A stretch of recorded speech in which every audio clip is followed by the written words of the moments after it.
Good evening, everybody.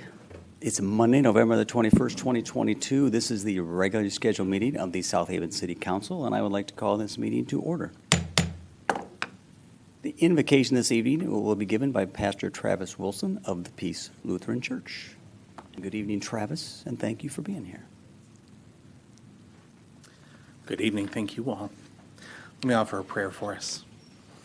Gracious God, we thank you for this opportunity to meet and discuss matters related to our city. We thank you for each and every one who is here tonight, whether our council members or our mayor or our city manager and our city clerk, our lawyers, public safety officers, and everyone who joins them. You've blessed us with supportive people who seek the welfare of your people and this community. May your presence be known to us tonight through proclamations and discussions and the reports that lie ahead of us. In this week of Thanksgiving, we pray for all those who are able to celebrate and those who are not able to celebrate for whatever reason. Be present with those whose lives seem shattered or out of control at the moment, and grant all of us your grace and your peace, not only tonight, but always. Amen. Amen. Thank you again for getting us started. And now, if you're able, you can join me for the Pledge of Allegiance. I pledge allegiance to the flag of the United States of America and to the republic for which it stands, one nation, under God, indivisible, with liberty and justice for all. All right, roll call. Megan. Jeff Arnold. Here. Wendy Onuki. Here. Joe Reeser. Here. Steve Schlock. George Sleeper. Letitia Wilkins. Here. Scott Smith. Here. I make a motion to excuse Steve Schlock and George Sleeper. I'll second. Motion and a second to excuse Councilman Members Schlock and Sleeper. All those in favor say aye. Aye. Opposed, no. They are excused.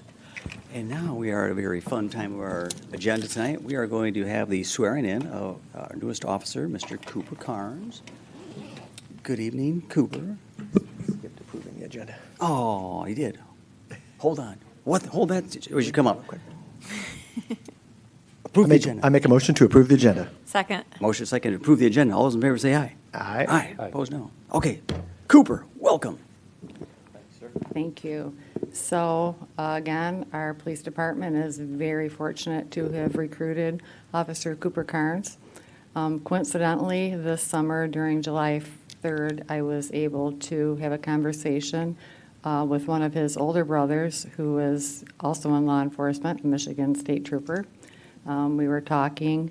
His older brother was very impressed with our city and our police department and said, I'm going to talk to my younger brother and have him apply to your department, because at the time we had a couple openings.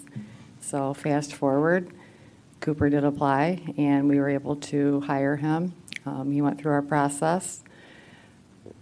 Cooper graduated from Kalamazoo Valley Community College in 2021. There he was recognized for being the top recruit in emergency vehicle operations and also firearms. Prior to coming to us, he worked for a larger police department where he brings a wealth of experience. He is currently in his second phase of field training with Officer Melendez and progressing very well.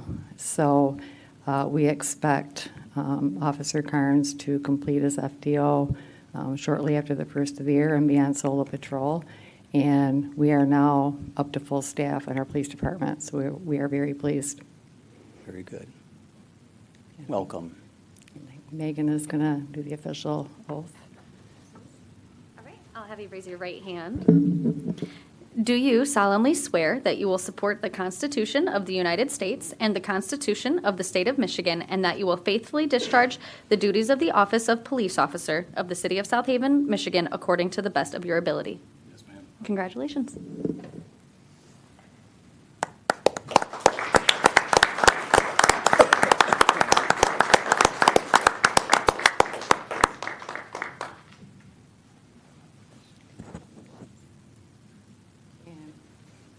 Officer Carnes is officially badge 616. And before I let him sit down, he's also got good representation from his family. In particular, his mother there is in the second row. If you'd like to stand up. I always like to Good job, Mom. Give thanks and appreciation to moms. She's not one, but two of her sons in law enforcement, so I want to give a big round of applause for Mom. great. Thank you.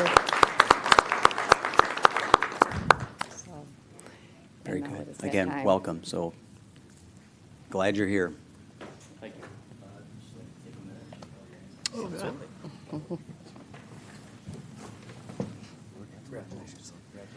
Welcome.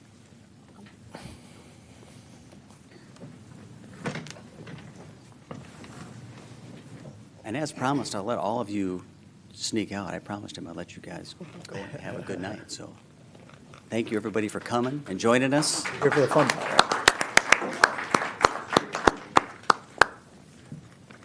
Quick and easy.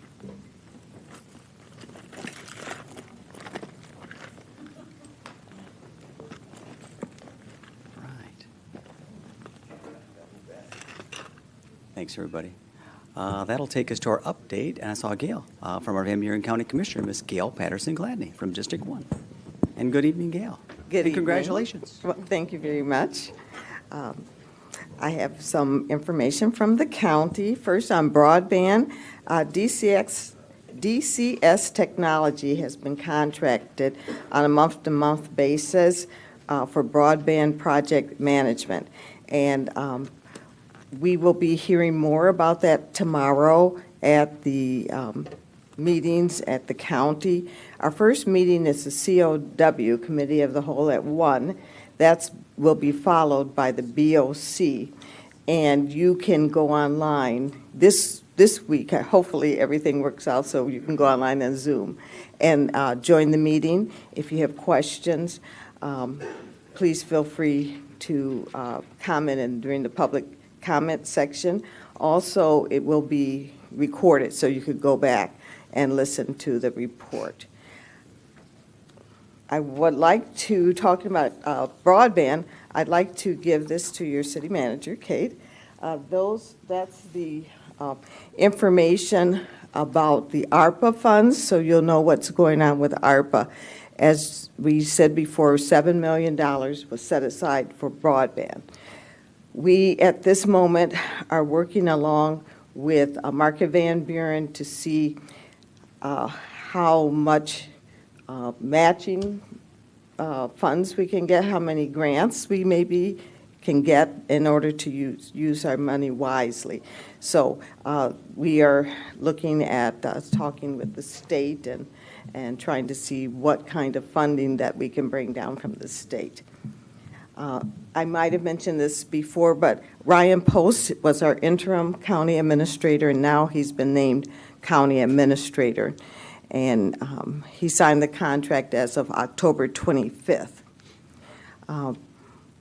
There has been a road commission appointment, and the Van Buren County Board of Commissioners interviewed candidates for the road commissioner vacancy and have appointed Wayne Nelson. The daily recovery zone funding, the board approved the request for funding to the daily recovery zone in the amount of $25,160. And that program provides services for those in need of support with substance abuse disorders, including peer support meetings, community service opportunities, GED tutoring, job search and application assistance, and family-oriented events.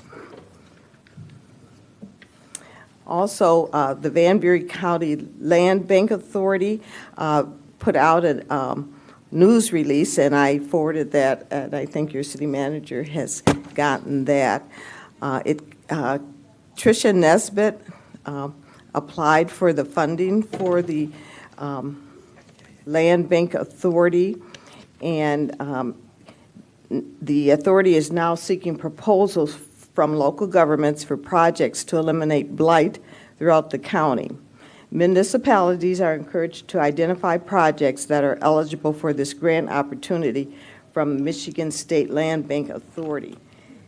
And right now, the first amount of money, the first batch of money that we can apply for is $200,000 for each county.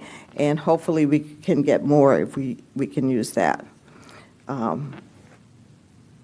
So RFP names County Land Banks as the lead respondent and provides at least that amount of money, $200,000 for each county. I will leave the news release. Oh, you already have that? Okay. All right. And I encourage everyone, if they can't come out to the meetings in Paw Paw, please go online so you can see what your county is doing for you and where your tax money is being used, and find out what services are out there available for the county residents. I have a lot more information, but I'm going to just pass some of this right over to Kate Hosier, your city manager. One of them is a service. At this time of year, we think of others who are not as fortunate as we are. And one of the services that Area Agency on Aging has for seniors is the Friendly Caller program. Seniors can apply for training to be a friendly caller, or anybody can apply for that, where you would call, I believe it's once a week, call a senior and encourage them and just have that conversation, because there are so many seniors who are lonely and don't have that contact.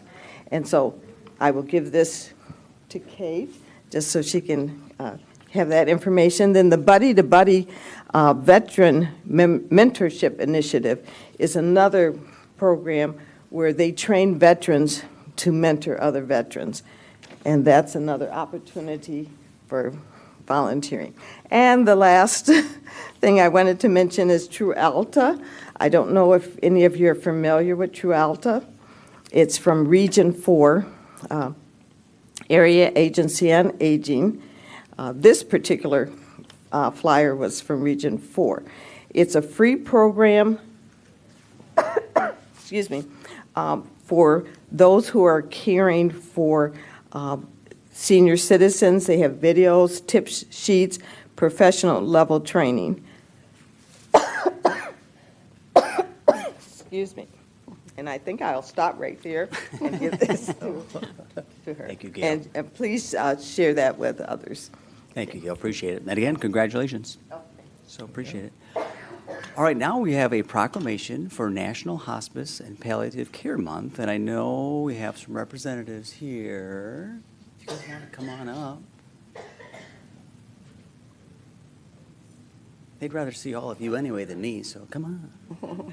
You're the amazing people that make this happen, so come up and be recognized. How about we can read it, and then you can introduce yourselves, and I know all of you, but welcome. All right, so I'm going to split this with Mr. Arnold. All right. Okay, so a proclamation in your honor. Whereas for more than 40 years, hospice has helped provide comfort and dignity to millions of people, allowing them to spend their final months at home, surrounded by their loved ones. And whereas the hospice model involves an interdisciplinary, team-oriented approach to treatment, including expert medical care, quality symptom control, and comprehensive pain management as a foundation of care. Whereas beyond providing physical treatment, hospice attends to a patient's emotional, spiritual, and family needs and provides family services like respite care and bereavement counseling. And whereas palliative care delivers expertise to improve quality of life and relief from pain, can be provided at any time during an illness, and hospices are some of the best providers of community-based palliative care. Whereas, in an increasingly fragmented and broken healthcare system, hospice is one of the few sectors that demonstrates how healthcare can and should work at its best for its patients. Whereas 1.61 million Medicare beneficiaries living with life-limiting illnesses and their families received care from the nation's hospice programs in communities throughout the United States in 2019. Whereas hospice and palliative care organizations are advocates and educators about advanced care planning and, that help individuals make decisions about the care they want. Whereas the Centers for Medicare and Medicaid Services have pledged to put patients first in all of its programs, including hospice, ensuring a coordinating and patient-led approach to care, protecting patients' choice and access to individual services based on patients' unique care, needs, and wishes. Whereas our local nonprofit hospice and palliative care providers, Hospice at Home, has served the community for over 40 years. Now, therefore, be it resolved that the City of South Haven recognizes November 2022 as National Hospice and Palliative Care Month and encourages citizens to increase their understanding and awareness of care at the end of life, discuss their end of life wishes with their family, and observe this month with appropriative activities and programs. Signed, Mayor Scott Smith, City of South Haven, presented on the 21st day of November 2022. Thank you, all of you.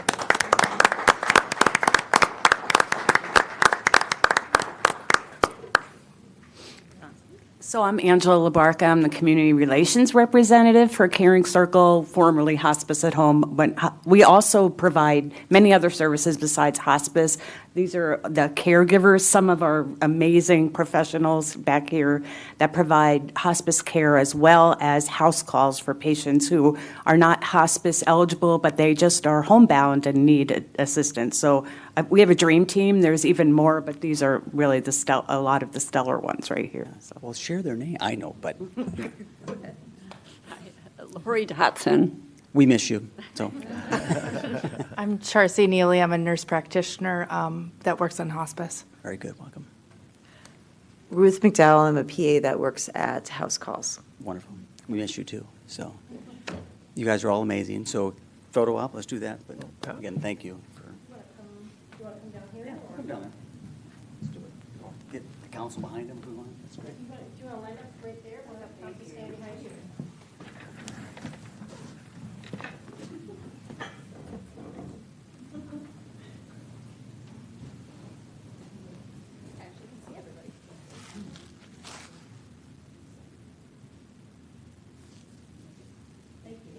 Thank you all.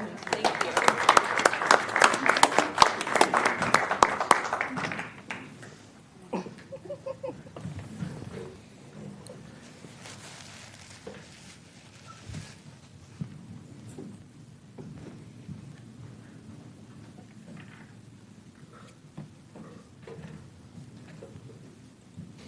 Thanks for coming out again.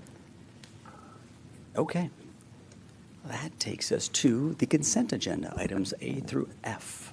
Make a motion to approve consent agenda items A through F. Second. Motion and a second. Is there any discussion? Seeing none, this is a roll call. Arnold, Yes. Onuki, Yes. Reeser, Yes. Wilkins, Yes. Smith. Yes, which takes us to old business. City Council will be asked to consider a recommendation for an increase in compensation for the mayor and city council members from the Local Officers Compensation Commission, or LOCC. I would make a motion to accept the LOCC recommendation for compensation with the addition that the increases don't take effect until the seats turn over. And I'll elaborate. That's my motion, then I'll elaborate. In 2024? As the seats turn over. Oh, even better. Okay, So we're gotcha. not giving ourselves a raise. Gotcha. That so the voters have the chance to vote us out if they don't want us to have the money, and then the next person would get it. So it makes a little work for you that, because our seats are staggered and we are elected at different times, but it won't take it. If I win reelected, then I get it. If not, I don't get it. And the same for the mayor and the chair. Okay, so just to be clear, so this motion is to approve the recommendation to go into effect in 2024 before the seats turn over? I'm sorry. Once the seats turn over. Once the Yeah. seats turn over. So they would take effect, what, January 1st, 2024, or? Depend on when the seat turns over. Yeah, doesn't that make a difference? Hello. I just wanted to say that I have a little concern about that just because I believe in the ordinance, it says that if you approve it, then it needs to go into effect within the 30 days. And just from a payroll perspective, I do know that's going to be quite challenging for the payroll assistant to try to figure out who's turning over and keep track of that. That would be my only concern on It that. would be work, yes. So, Yeah, I prefer Well, and it to be if no Jessup. one supports it, well, then that motion And if dies, it and dies, we then can try again. We'll take another one. Okay. So all's quiet. Is there an alternate motion? Did you want to take public comment or at all, or? If there's no motion, we don't have to Yeah, take if there's comment, no 'cause it motion, there's no. dies. Exactly. Okay, I make a motion to, what do I make a motion to do? To accept Accept their a recommendations. recommendation for an increase in compensation for the mayor and city council members from the local officers compensation committee. I second. All right, now we've got a motion and a second. Now we can Okay. have some discussion. How's that sound? Just a clarification on the motion, when would that take effect? Sounds like Would it be- immediately. Okay, fair enough, fair enough. 30 Thank you. days. Okay. Wasn't sure if there was any other time period. Thank you. So we got a motion, we got a second. Kim, you want to just maybe update again what we're talking about as far as these amounts, or whatever, if you want to do that, and then we'll. Before you public. say anything, I would like to thank the LOCC members who are in attendance tonight and who have worked very hard on this. They are very, very, very intelligent people who have done a lot of data digging, so I appreciate all the work that they put into this. Agreed.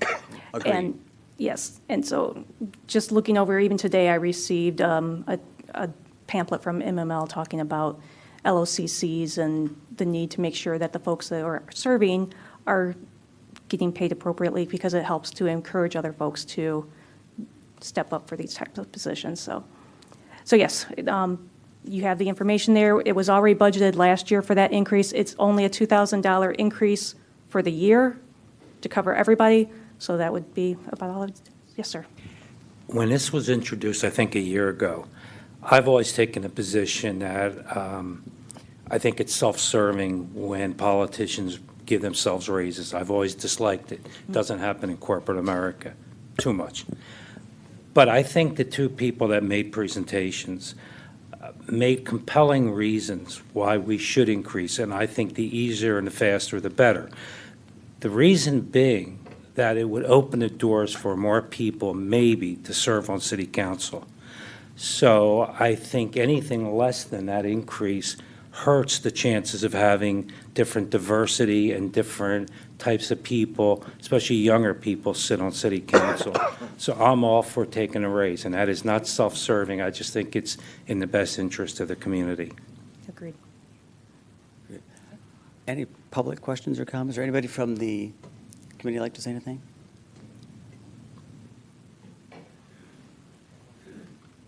Hi, everybody. We are prepared to present again. No? Okay. I'm glad that this was introduced and seconded for the very reasons. Dana and the team really did put some wonderful numbers together, but you are appreciated and you do have hard jobs. And if you can think maybe this isn't about you, but it's for the future of South Haven. Okay? Thank you. Thanks a lot, appreciate it. All right. Yeah, so we do appreciate the work, and we got to turn one down last year. We will have to begrudgingly accept one this year. How's that sound? But we'll do it. Well, I'll take yours. There you go, take mine, pass it on. All $5. Any other public questions or comments before we go? Dan Agnello, 964 Everett Parkway. I agree with the committee working hard with raises and stuff, but I also agree with Jeff. It's just like Congress getting themselves their own raises, and it's not that much money, and I understand where Joe's coming from, but the next person to take a councilman or mayor's position should know that they're going to get an increase. So that's all I have to say. Thank you. Appreciate it, thanks. Was a good try. That's how the Congress does it. That's good. Yeah, I get where you're All right, if there's coming nobody from. else, we've got a motion. We've got a second to approve the recommendations of the LOCC. All those in favor say aye. Aye. Opposed, no. It's approved. All right, new business. Thanks, Kim. City Council will be asked to receive the community survey report developed by Dr. Patrick Cundiff from Western Michigan University's Kircher Center for Social Research. And good evening. Thanks for coming in tonight.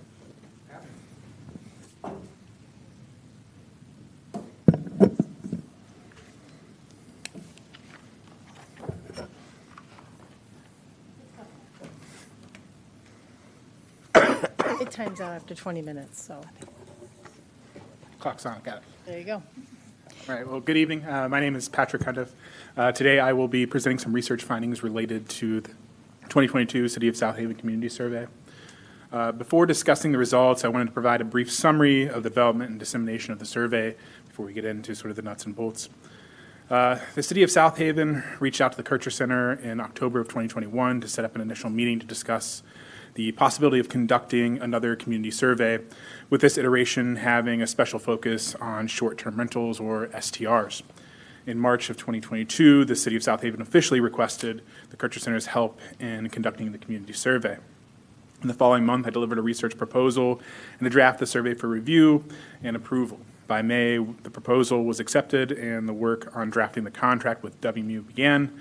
Finally, in June, the contract and survey were both finally finalized. Quickly following contract approval, the study moved to disseminate the survey in July of 2022. The first step was to draw a sample of addresses from the voter registration rolls for City of South Haven. Addresses were sampled using a simple random sample design. Once the sample was drawn, surveys were printed and mailed on Thursday, July 21st. They hit mailboxes in South Haven the following week. After the mailing, surveys were returned to the Kircher Center in prepaid envelopes with an advertised deadline of August 26th. Surveys were included in the final analytic sample if they were received by September 7th, which was the Wednesday after Labor Day. So we gave quite a bit of cushion in case anything was sort of straggling in. On August 29th, the online version of the survey was made available to anyone who wished to participate. The survey was an anonymous survey that was accessed via a shared link that was distributed by the City of South Haven. Online survey was open until September 30th. Finally, before looking at the results from the survey, I did want to highlight some of the methodology used for both surveys. As mentioned previously, the mail survey was conducted using a random sample of 2,000 City of South Haven residents. Residents were selected at random from those voter registration rolls. Of the 2,000 surveys mailed, a total of 476 surveys were returned by the deadline, which equated to a response rate of nearly 24%.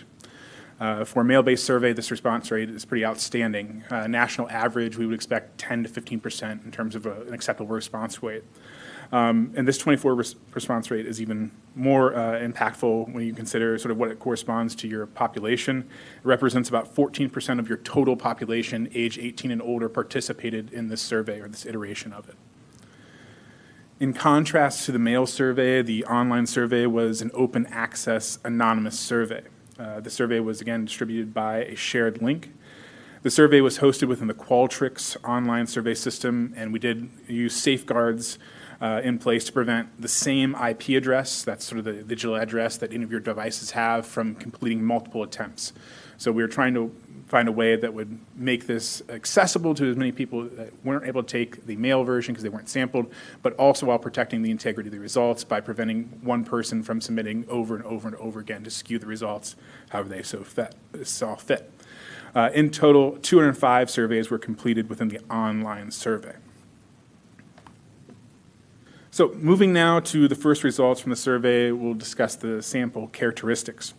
Within the survey, the respondents were presented with a variety of demographic-based questions so that we could see how representative the sample was of the City of South Haven's residents.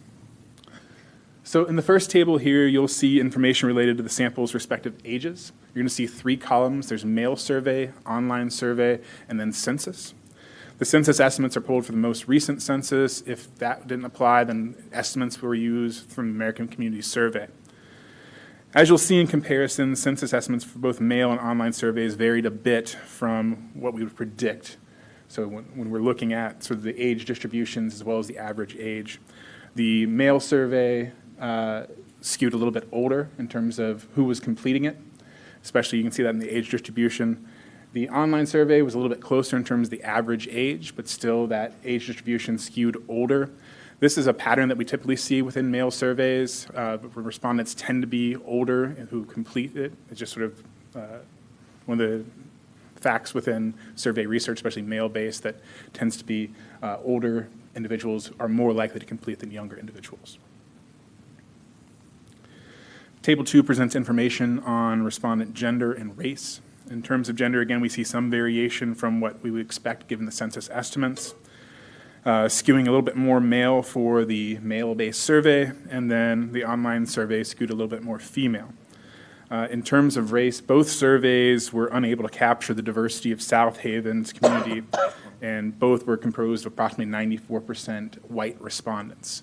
So for whatever reason, we weren't able to capture that. There's nothing within the simple random sample design that would have precluded any people of color from participating in the survey, but this is one of those things that just happened with this simple random sample. It was not able to capture the diversity that you have based upon your census estimates. I considered weighting the data, but given the low percentages, I would have to distort so many to such a degree that would really lower the accuracy of what the data results would do. So I left it unweighted because I didn't want to lose any accuracy from what was actually presented. And best practices within survey research suggest at most you could double weight somebody. And as you can see from the percentages, I would have to almost quadruple weight people of color to give them that exact representatives, which would sort of really lower the accuracy of the survey results. In Table 3, there's information regarding respondents' household income. For both surveys, the modal category was $100,000 or more per year. Table 4, you'll see information related to domestic status, children, and residency. For both surveys, the majority of the sample was married and also had no children under 18 living in their home.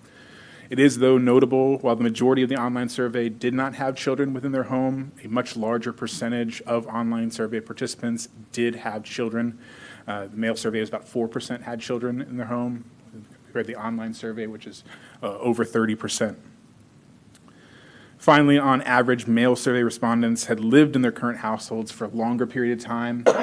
For both samples, though, you have a representation where the mean is of a decade within the city. So you're capturing a good amount of experience from the residents.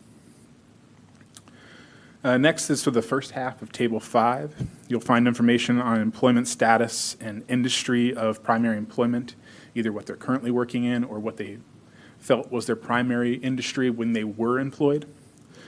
The majority of the male survey were retired individuals, and the majority of the online survey were still employed full-time. The modal industry for both surveys was the category of government, healthcare, and social services.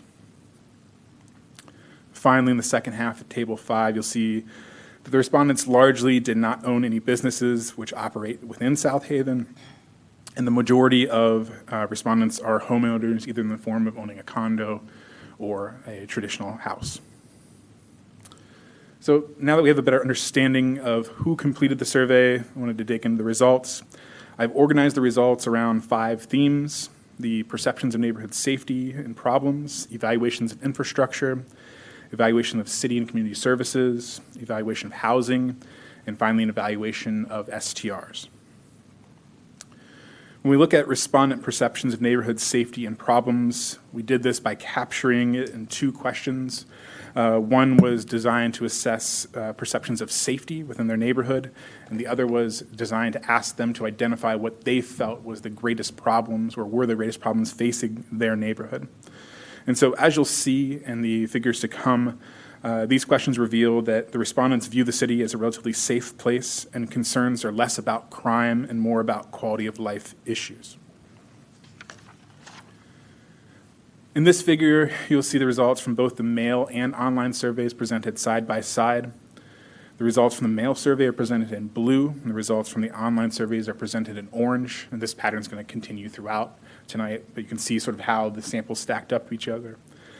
As you can see, the majority of both samples perceived no change in concerns over safety in their neighborhood of the past year.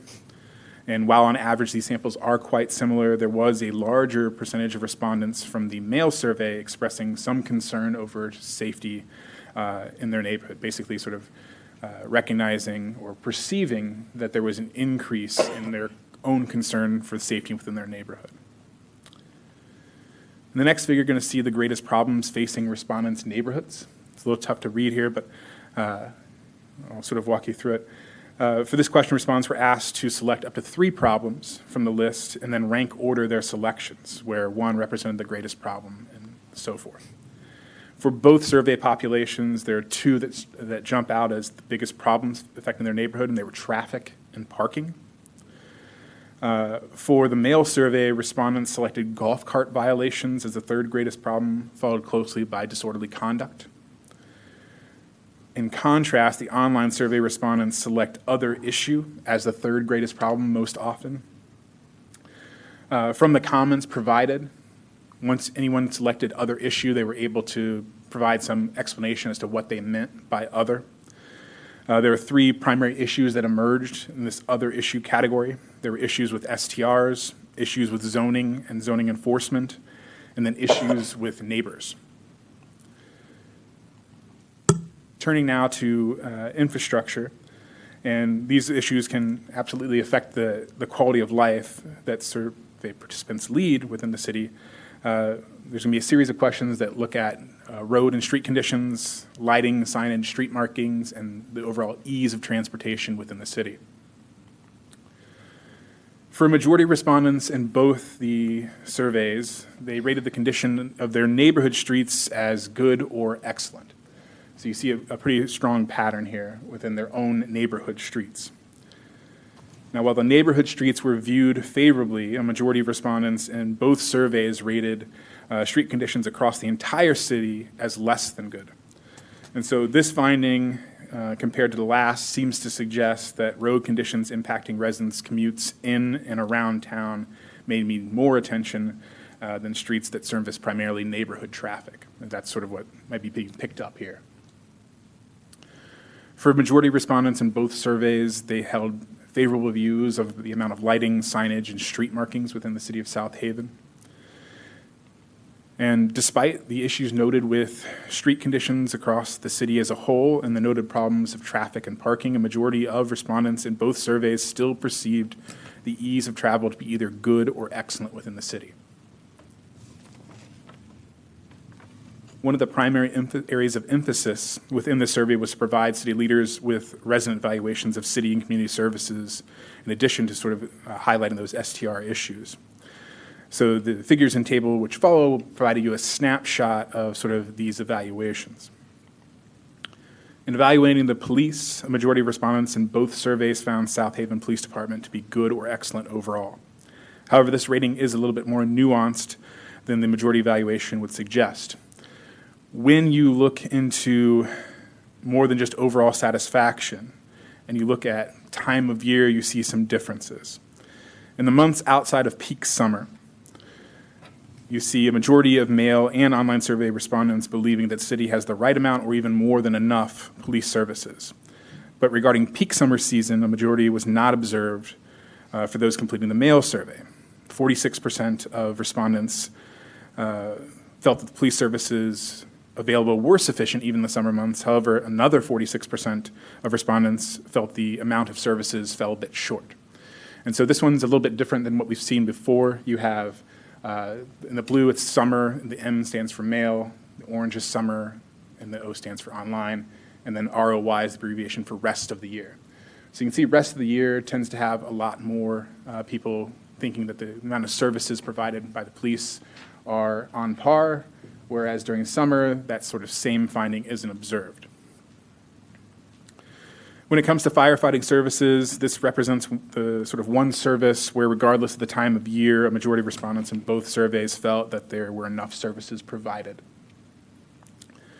That issue of differences observed in police was also found and prominent in regards to when citizens were asked about code enforcement, as well as when citizens were asked about parking enforcement. And evaluating both of these services, respondents felt that the city of South Haven fell short in providing these services during the summer months. So it's during the peak season that you have for tourism that really citizens are highlighting as issues related to code enforcement, policing, and parking enforcement. Next up is a summary table. In this table, the respondents' ratings on a variety of city and community services are provided.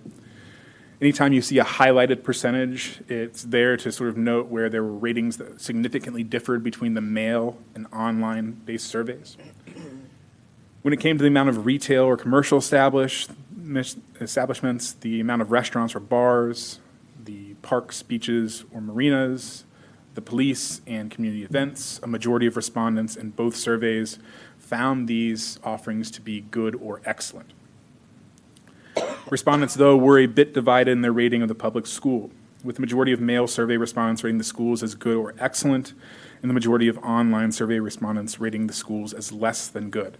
And if you recall back to sort of that demographic question about asking whether they have children in the household, this might account for that difference. The male-based survey only had about 4% of people taking it actually have children under the age of 18 when they're evaluating schools. So they may not be evaluating it based on current knowledge, it may be sort of historical knowledge.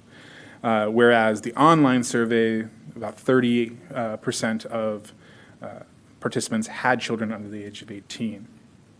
Finally, when evaluating the economy, a majority of male survey respondents rated the economy as less than good, while the online sample was almost equally divided on the issue. The differences in the perceptions on the economy were also a major theme present in written responses of respondents when they were asked why they rated items or questions as less than good. After this series of questions, they were given a blank space to write anything to sort of give us more feedback on sort of why they rated it the way they did. When referencing the economy, respondents generally felt that there was too much focus on tourism and advocated for a greater diversity of industries available.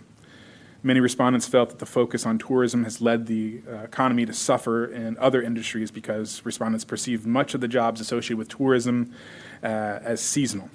And the seasonality of these jobs leads to businesses and services reducing hours or closing when tourism season ends and leaving the full-time residents feeling sort of the absence of those services. The perceived issues in the economy also have sort of spillover effects in terms of respondents' perceptions on the housing market. Many respondents noted an absence of what they considered to be affordable housing within the city that was available. This perception is also likely tied to the economic realities of a tourism-focused economy, as seasonal jobs don't necessarily translate to long-term residency. The next table, you provide another summary table of results from questions evaluating sort of the city's outreach. On average, respondents were found to be less satisfied with the city's online and social media presence. A plurality of male survey respondents rated the city's website as good or excellent, but over a quarter of respondents had no opinion of the website. Similarly, a plurality of respondents had no opinion of South Haven's social media. This sort of large percentage of respondents with no opinions related to the city's online presence can often indicate a lack of engagement by either the city or residents with these particular mediums of communication.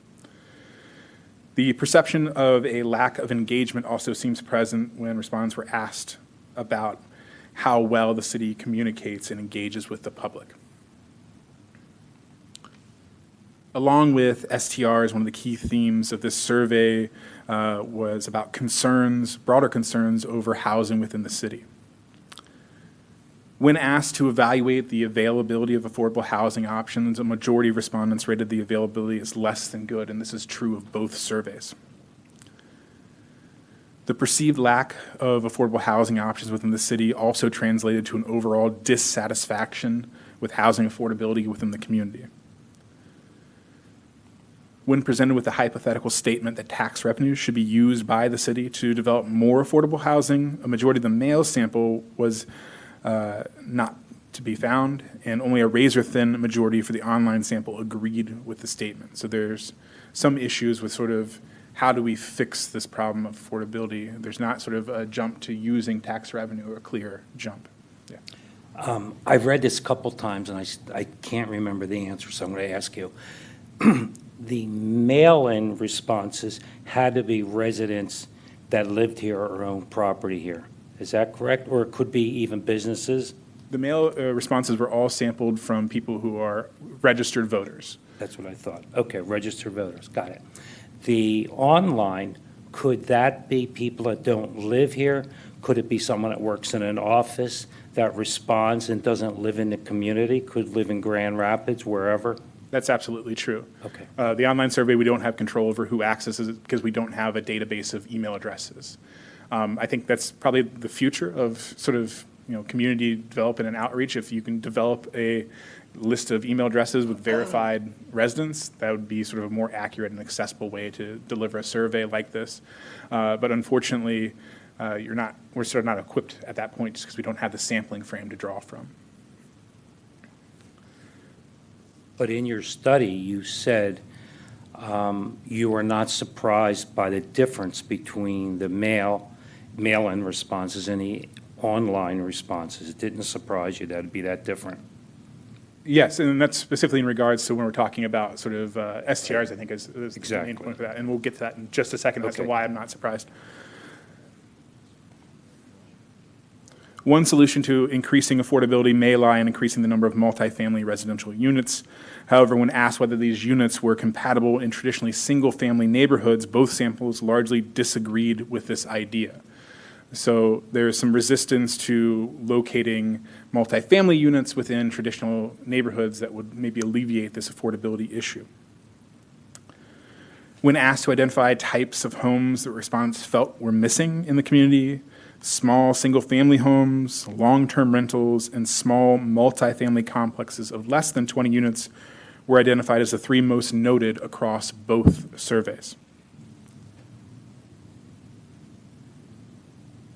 Finally, one of the primary focuses of the survey was perceptions of and impact of STRs.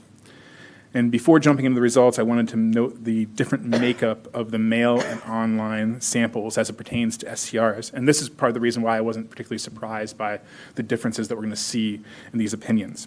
For the mail survey, only 4% of respondents noted that they owned or operated an STR within the city of South Haven, compared to 39% of the online sample. The mail survey was composed of a much smaller than expected percentage of STR operators, while the online survey was composed of a much larger than expected percentage of STR operators based upon the ratio that you currently have in place, which places about a 20% margin. However, regardless of ownership of STRs, the issue of STRs was very prevalent among residents on either side of the issue. And mentions of STRs appeared in a variety of questions and respondent answers, even in questions where STRs were not mentioned. So it's definitely sort of an issue that is very much on the minds of your residents. So since 2016, the City of South Haven has regulated the number of short-term rentals using an STR license system. And the amount of licenses available was governed by a 4-to-1 ratio of single-family homes to STR licenses. When respondents were asked about this ratio, and the current ratio was not used or mentioned within the question, respondents of the two surveys were a little bit divided. For mail survey respondents, a majority felt that the ratio should increase, thereby bring down the number of available STRs. Whereas for the online survey respondents, a majority felt the ratio should either stay the same or even decrease, thereby increasing the number of STRs.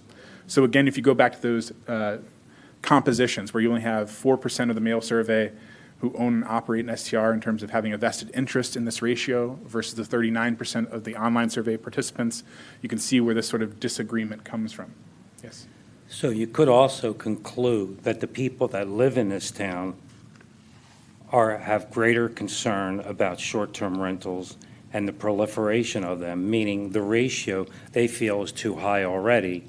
The people online are the ones more inclined not to live here, as your numbers showed. So the people who don't live here were more supportive of having more short-term rentals. I think that would be tough to make a conclusion on. One, because again, we're not capturing an appropriate number of people that have STRs here within the actual mail survey.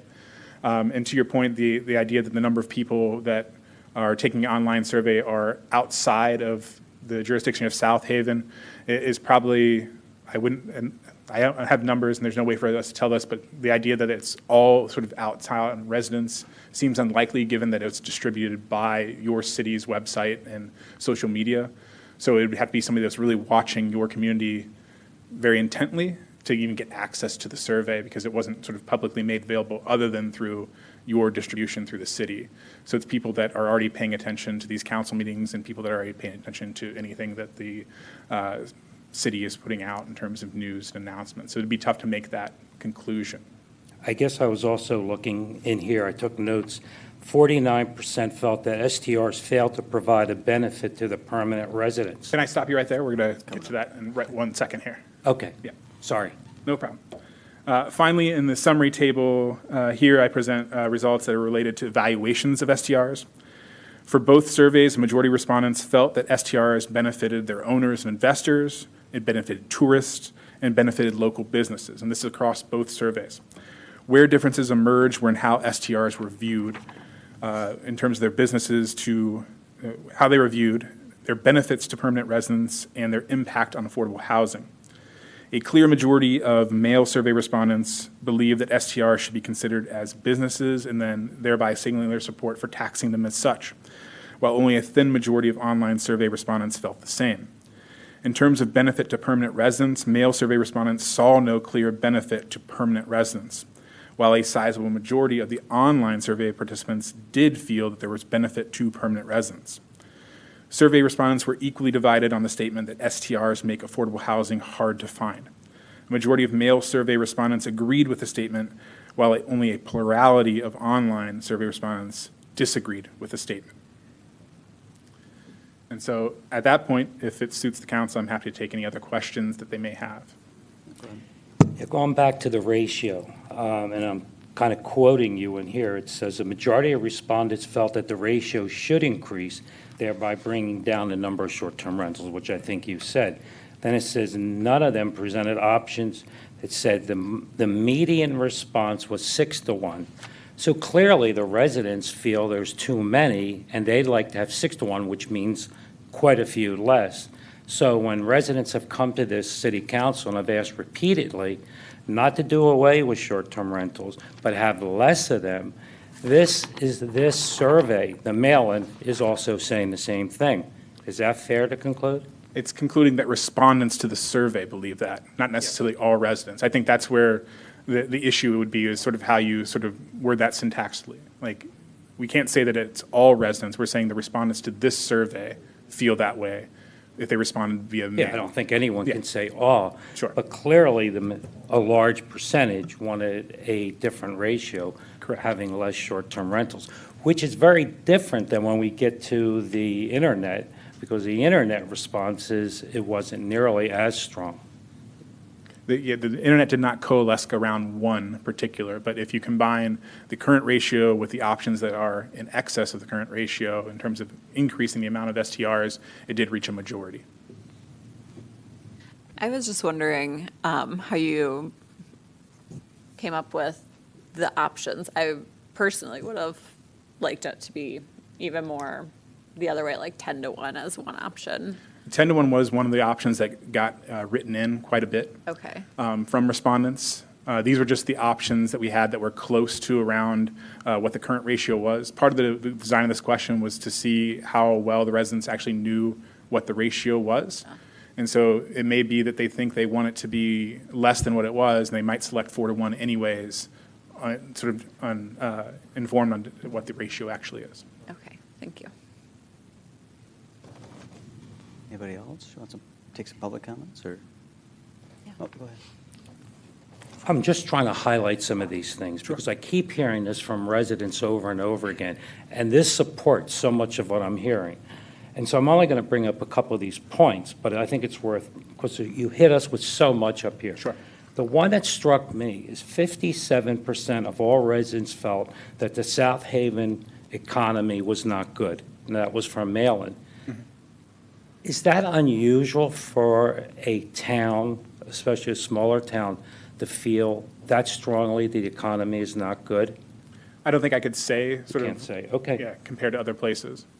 And then 80% of the respondents, the mail-in, found affordable housing options in South Haven to be less than good. So when you take not happy with the economy, when you take not happy with the amount of housing, and when you feel there's too many short-term rentals, now this is just mail-in, we're going to do the other. It starts to paint a real clear picture, doesn't it? As you, having done this. I think that there's ways you can look at it, and I think there's also contradictions within the results as well, right? While they sort of have this perception that there's no direct benefit to them, they see absolute direct benefit to those local businesses that they also benefit from, right? And I think sometimes survey takers have their own motives for sort of how they answer it or how they take it, but they can sort of contradict themselves in how they respond to other questions when they're presented with something that's not directly related to the exact topic. They might not see a direct benefit to them, but if they see that they realize that the city is tourism-based and they see a benefit to tourism by having the STRs, and they also see a benefit to local businesses, it's hard to say that they are not benefiting indirectly. Maybe there's not a direct benefit to them, but there has to be indirect benefits if they're noting that it benefits local businesses and it benefits tourism, which sort of seems to be the lifeblood of the community. It would seem to me it's also a generous and an honest response from residents saying, on one hand, short-term rentals don't benefit the people that live here because they don't own the short-term rentals, by and large.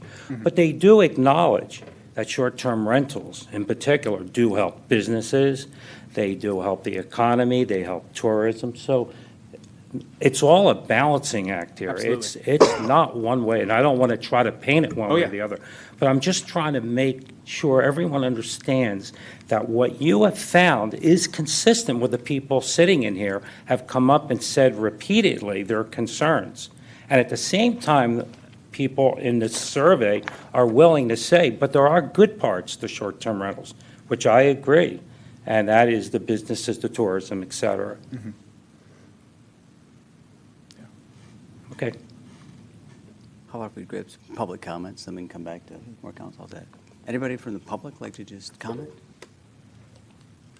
Just come on up, state your name and address. You'll have Danielle 5 minutes. Veenstra, 1220 Monroe Boulevard, and I would like to take a look again at the slide that says, that asks the question about using revenues to develop more affordable housing, because it seems to me that your interpretation of that was not real understandable to me, that it looked to me like more people wanted, I mean, we've got rather strongly agree and agree.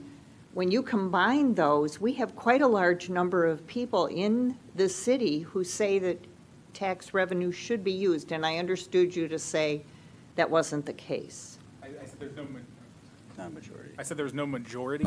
There's a plurality there. It's everything that's below 50%. So that's why I didn't sort of highlight it as a majority. You have some agreement, but that's under 50% margin, which would be the majority. Okay. Thank you. All right. David Veenstra, 1220 Monroe Boulevard, same screen, please. But if you take out the cannot judge and neither agree or disagree, you have quite, and you just combine the agree and strongly agree with the disagree, strongly agree, disagree, strongly disagree, you have quite an imbalance. Would you agree? Yeah, if you take out those things, then yes, the percentages would change, and you would have more people in agreement. But as the question was written, the response options all there wasn't a majority reached. I could absolutely rerun it with those excluded, and you would find what you're sort of looking for. Yeah, I don't think that's necessary. When I'm simply pointing out that if you just look at the size of, and take out the middle column, neither agree nor disagree, you cannot judge, set those aside. You have these two, and then you have agree, strongly agree. There's quite an imbalance there. I mean, it looks like maybe almost a 2-to-1. The trouble with doing that, what you're saying, is that the question wasn't asked in that way, so we don't know if respondents would respond the same way if we limited it to those particular response options. If I took out neither disagree or agree, they could have gone to lesser in terms of a disagree or an agree. We don't know where those people would go if I take that as a response option out, so we can't necessarily say that these results would be duplicated if I remove that neutral response category. Very good. Keep track. I think I know. Dan Agnello, 964 Everett Parkway. I agree with Joe about the survey. The Mill survey was overwhelming and made up of residents who did not operate a property or another property as an STR. Only 4% of them were in the mail-in, and it was 39% or whatever for the online.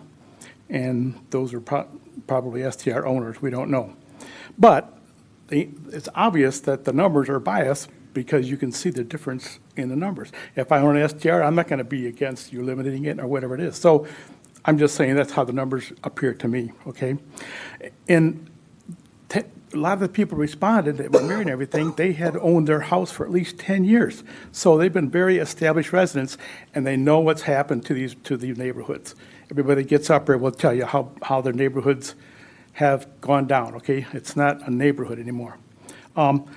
Overall, 61% of the people felt that the increase of STRs had made it more difficult to find a home, and that was shown up on here.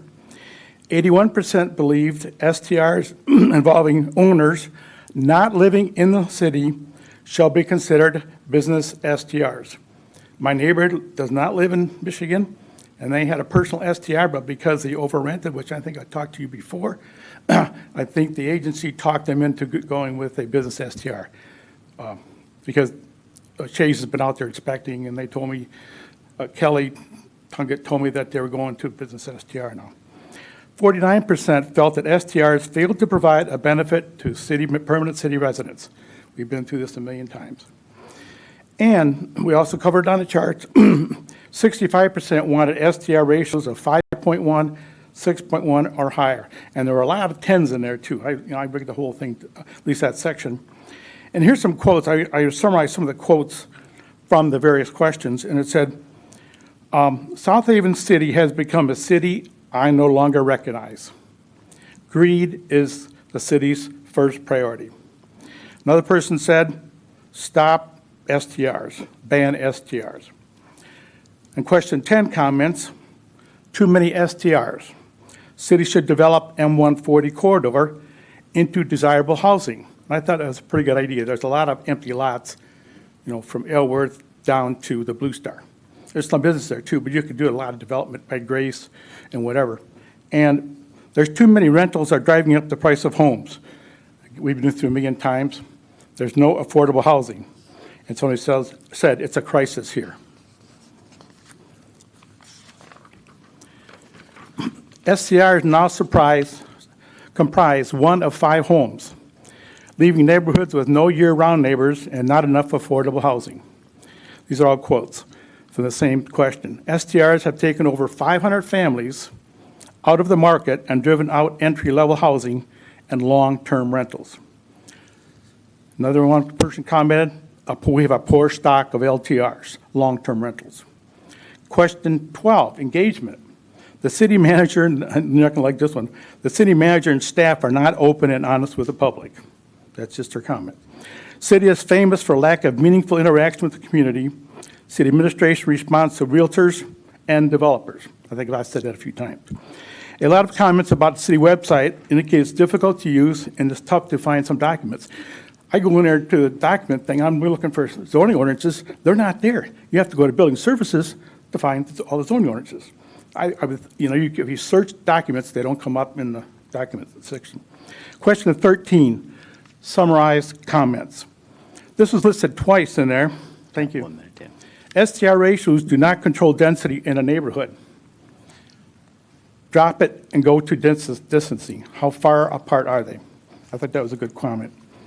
STRs send the wrong message. No STRs. I don't agree with that. I don't think anybody in the city agrees with it, but we want to limit them. Okay, we want to reduce it down. There's a lot of comments on there that said, I have a house and I should be able to rent it. That's fine. We're not going to cut that out. We're just saying over a period of 10 years or something, we can cut the number down so that the ratio is higher and it's reasonable in neighborhoods. And there's another comment here, which I'll discuss later. We need quicker action on STRs. They are dividing the community. So don't get me wrong. There were a lot of favorable comments in there and many positive comments, but by and large, it came out loud and clear. Too many STRs and not enough affordable housing. Thank you. Thank you.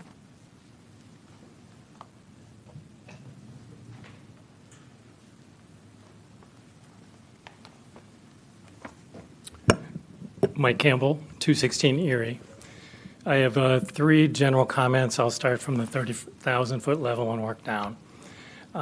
Thank you, first of all, for doing the survey and providing us with this data.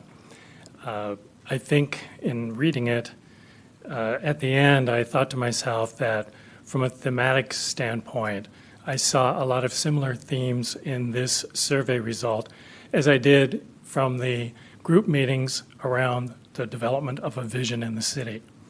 So with that in mind, if you agree, I think that it means that we can't understate the importance of what both of them have said or simply ignore what is being said in the results of both of those, the survey and the group meetings of the vision.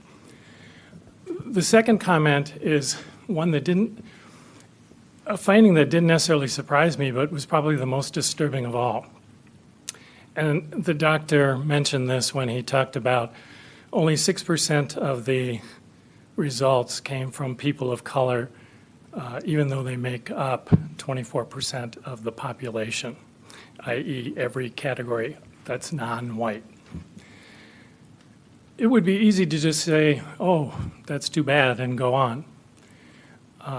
I think that the city should try harder with this, starting with this survey, to reach out to the people within the community who the people of color see as leaders, to help draw them together to understand why they didn't respond to this, how this could be presented in the future, which presumably this will be done again for comparison purposes, how it can be done better so that they would have an opportunity and a willingness to respond, and then gather some information around this first survey in order to incorporate it within the survey results we already have.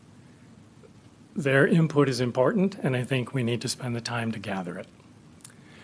The third comment is building on something that Councilman Reeser started talking about in terms of the differentiation between the mail survey and the online survey with respect to residents versus STRs and so forth. I think another difference that needs to be pointed out is that twice as many people in the online survey said that they operated businesses within South Haven than did in the mail survey, which would suggest you probably have a lot of township people that are running businesses that responded to the survey. And I think we can all agree that we have a majority of, or substantial majority of the STR owners who actually don't live within the city of South Haven. So the first question that I had when I finished was, I would really like to understand the difference in the responses of the people that said yes to STRs, the people that said yes to I operate a business within the city, and then whatever is left, which are probably the residents. So for each of the mail and the online surveys, I would suggest if we have that opportunity, either by virtue of having the data to work with, or if the statement of work allows for the doctor to actually perform that work for us, that we actually split that data in the mail survey and in the online survey to show the responses for the STR owners, the responses for the business owners, and the responses for everyone else. Thank you. Thanks for your comments. Appreciate it.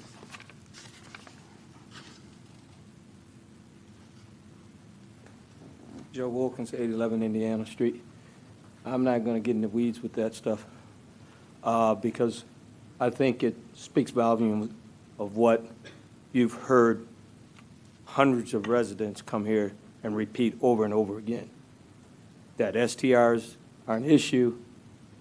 Lack of affordable housing is an issue. I thought it was interesting that the streets were a major concern for the residents as well. One night, I couldn't sleep, so I thought if I would pull this report up, it definitely would put me to sleep, but it did the opposite. It stirred me up even more. It did total opposite. But I'm just going to comment on what I think Mr. Campbell said, and I'm going to take my seat, because I think you know there's an issue here. This affordable housing STRs have been kicked down the road for years now. Other cities are taking care of the issue. Holland up the road, they got their hands around it. But for some reason, this council, staff, management cares less, apparently, to do something about what's affecting all the residents. So a good portion of the residents. To respond to Mike's, I think, Campbell, Mr. Campbell's comment, and I'll take my seat, because I was going to ask the same thing. In your opinion, why do you think the number was so low? But I don't want you to answer. I'm going to try to answer that for you. And I'm not speaking for all people of color, just some of the stuff that I've heard as a leader. They don't feel as if a good portion of the ones that have shared their concerns with me, that they don't feel that they have a council that hears their voices and care about their concerns. So they're not engaged because the damage is already done. I've said it over and over again, STRs has been a tool used in a mass gentrification in this area when it comes to people of color. The number is slowly shrinking. I can see it even in our churches. So that ought to have been a concern for you.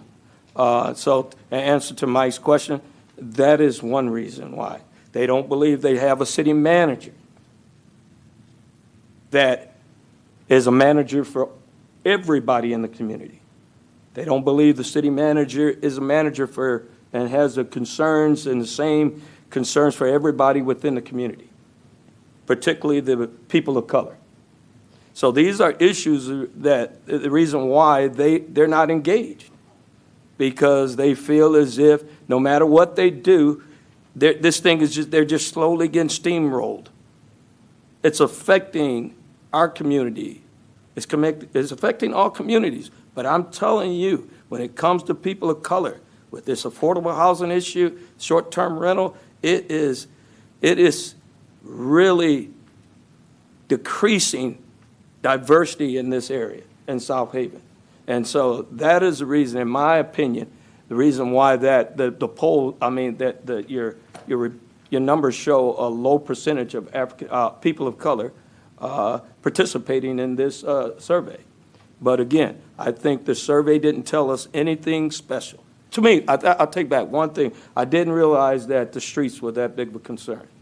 And that was the only thing that stood out to me. Everything else, I, along with many other residents, have been saying it over and over again. We've had several reports, the Upjohn report, the Western Michigan report, the NNN survey, and now we're getting the Roby Analytical that will put numbers to it a little bit more. And I still see blank looks on the city council. And I'm just, in my opinion, I think we're just going to survey this thing out, kick it down the road over and over again, and none of these reports are going to push management. None of these reports are going to push the manager or the council to meet these two priorities, and that is STRs and affordable housing. Thank you. Thank you. Anybody else? Where are we going?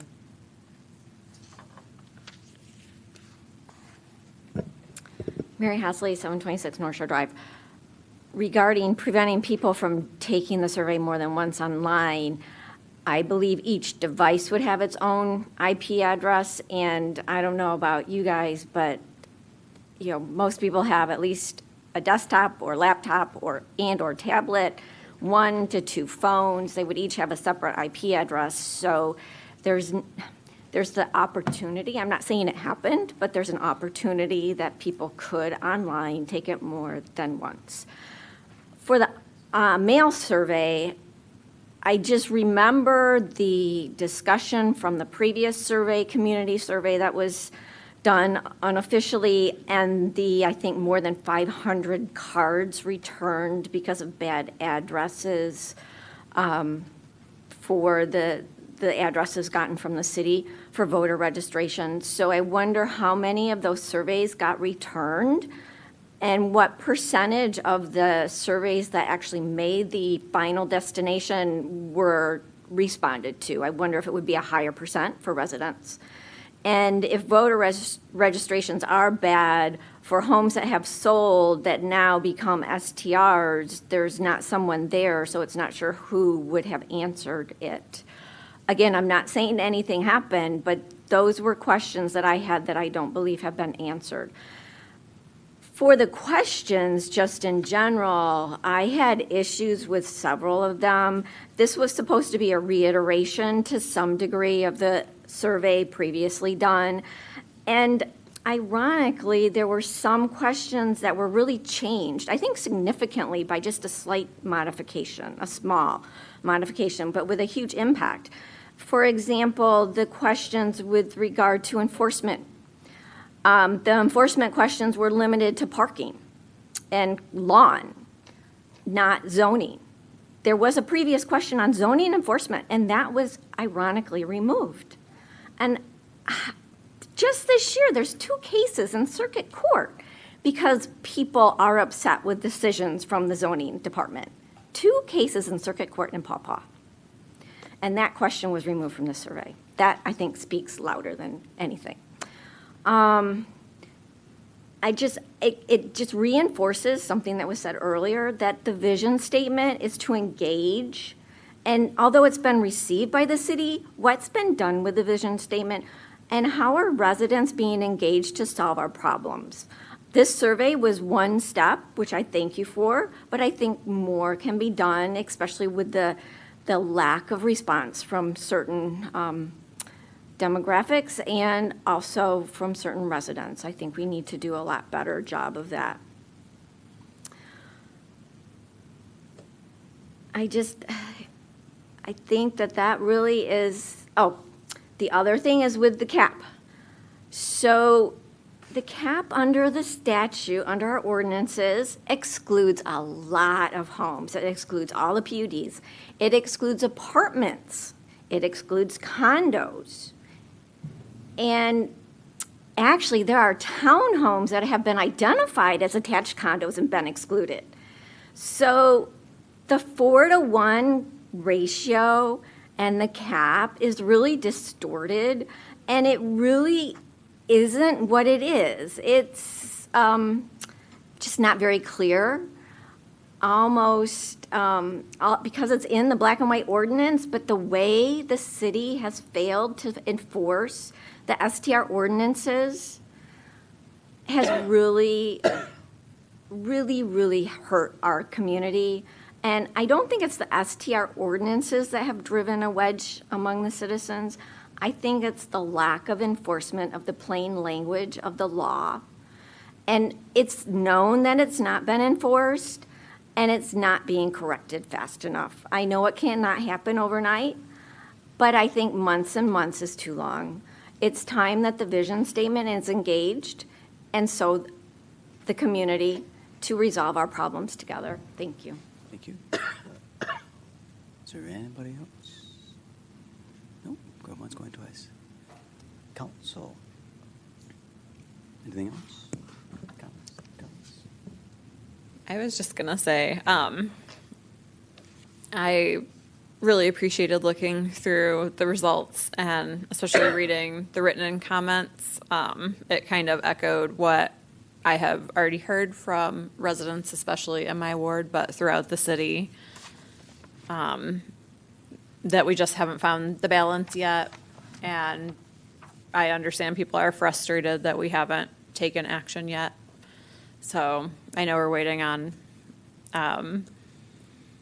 the Kircher study, but hopefully after that we can kind of start moving and doing something meaningful to address this. But I do appreciate all the feedback tonight too, residents talking about the kind of their perspective and wanting us to engage with the community in a more meaningful way. I hope that we can do that. I'd agree.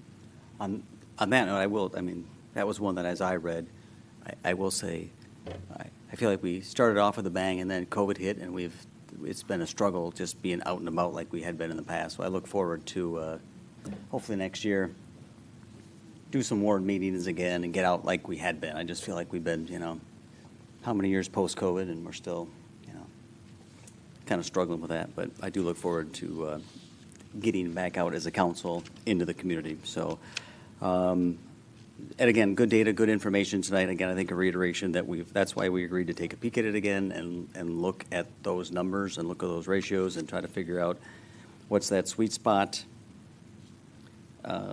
Housing, we keep hearing about it, and there are a lot of factors. STRs is one of them, it's not the only one, driving up some of the affordability issues and the lack of long-term rentals. We still don't have a lot of good information on long-term rentals. I know we get to look at that as we look at housing this year.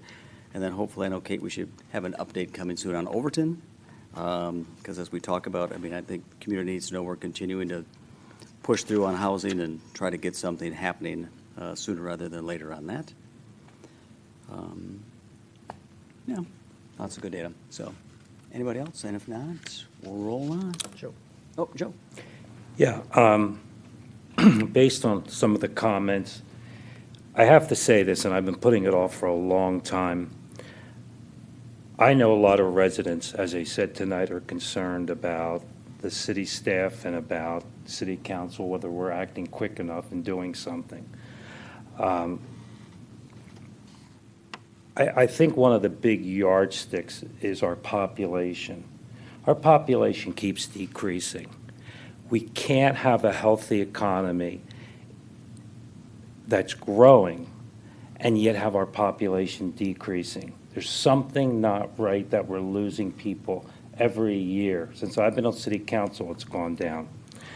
And I think, as Pastor Wilkins said, we can't kick the can down the street much longer, and people want some action. So I am prepared tonight to say, I am ready, willing, and able, as one person sitting up here, to do something bold about affordable housing and about short-term rental.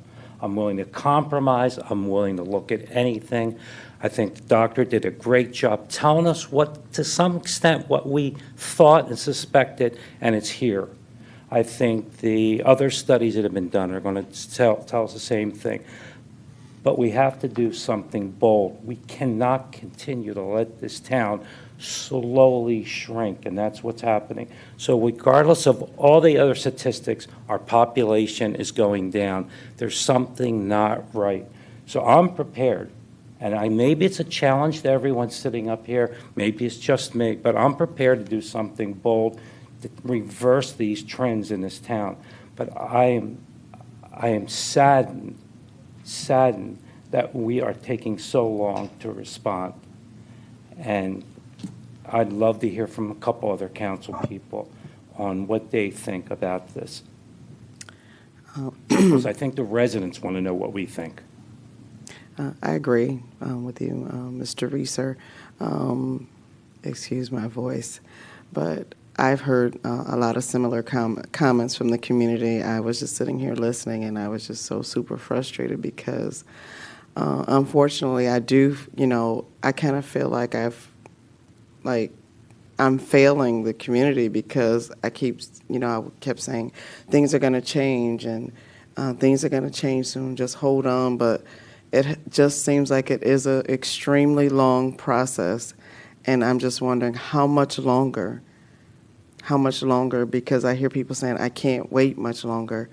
So I'm just wondering how much longer, and I hear that we have to wait on another, I think what did you call it? Something with a K? Kircher, the impact study. So it's like, well, how many surveys and how many studies do we have to tell us the same thing before we can finally say, okay, let's do something? I just want us to, and it's not a slap to anyone, I'm just saying, what can we do? Do we have to really wait on another study, on another survey to do something? I mean, have had senior citizens who are calling me who want affordable housing. They can't find affordable housing. They're stuck in places that are not good places to stay. There's people that would like to live in South Haven, but they cannot find anything affordable. It's just a number of things. I mean, even in our churches, it's the same thing. They would like to buy a home, but there's nothing affordable to buy. They would like to, they're in places that are, again, not so nice, but there's nothing for them to rent if you make X amount of money. So you have to be extremely low income in order to get in some of these places. And if you make more than what, the max is, then you're stuck. And I mean, I've had people move all the way to Kalamazoo. So the population, and we know, even in the school system, Mr. Arnold is there, we're losing students all the time. all the time. I've had students tell me it seems like every other week, Mrs. Wilkins, this is my last day. I'm gone. I mean, how many students do we have to lose for us to wake up as a city council and say, let's do something. Let's just stop with all this and stop saying it's a process, it's a process. We know it's a process, but how long does this process have to take? My goodness, and all the time we've been waiting, we could have built 10,000 homes. It's been 3 or 4 years. That's just my take. Yeah, I thank you both for saying that. I stand right beside you, wanting to do something for our residents and wanting to take action. So I'm really hopeful that we can do that. Soon. Yeah. Yes. Well, and I think on the housing piece, I mean, we all have been pushing hard on housing, and housing. So I agree. And It's just frustrating, we're waiting on one. I've got know. a couple of things. We're, again, trying to get movement and just waiting on. Even with the Overton, it's just, I mean. I agree. The people are feeling, they're making me feel like I'm a joke when I say that we're trying. And it's like, well, you've been saying this for 2 years. Right. So I guess that's just my frustration too. And it's, what can we do? Yeah, and we've approached X number of builders. What would it cost to build homes at price X? We've talked to the township, trying to get movement. I know the township's getting ready to build some things. They've got land. And again, I think the other thing that we kind of talk about, but I think we could still hopefully move on this year is, we have to figure out how to attract people here. Because just changing from A to B, I think right now we're we just need to attracting a lot of retain. retirees, which is good, but how do we attract that young family, that young professional to want to be here? There's just How getting do them we- here. We got to get them here. Mayor, we got to retain what we have right now. Agreed. I'm saying it's all part of the equation. I'm saying Yeah. there's lots of things we got to do to make sure, again, it all goes together. So, all right, good discussion. Shall we roll onward? The schools are added 34 students this year. We were budgeting for a 35-student loss, and we gained 34 students, so it's like a 70-point student swing. So we did add students this year. Right, I heard that. And I did want to kind of confirm something. You are receiving the Kershaw report right now. This was what Dr. Cundiff was here. Oh, sorry. What you are waiting for is the Roby report. That's what it was. Okay. Sorry about that. Roby. Okay. All right, very good. Let's go on. City Council will be asked to approve a special event. Oh, and sorry, thank you very much. Sorry. Yeah, Thank you. thank you, Sneak out Dr. of here. Thank before you. can. Have a great night. City Council will be asked to consider the approval of special event 2022-29, the New Year's Eve 2022 celebration in the downtown. I make a motion to approve special event 2022-29, the New Year's Eve 2022 celebration in the downtown. Second. Motion and a second. Can we have, are you here to speak about it, or you just come in just to hang out? Good evening. Just introduce yourself. just in Hello, case good people don't know evening. who you are. Yes, I'm Jennifer Sistrunk. I'm the Executive Director of the South Haven Visitors Bureau. Some of you know me, some of you do not. So we're responsible for putting on the New Year's Eve celebration, and we just want to take a minute to thank City Council and thank Natalie, I think she's still back there, Chief of Police, and Shays for being very supportive. We had met with them last week and our friends over at City Hall, and so we really want to just take a moment and thank you for all of your efforts in being supportive and working with us to make sure that everything goes seamlessly. I also just wanted to remind council and remind the community of some of the events that's happening on New Year's Eve. It's pretty much just like it was last year. We're having a DJ, a red carpet photo op.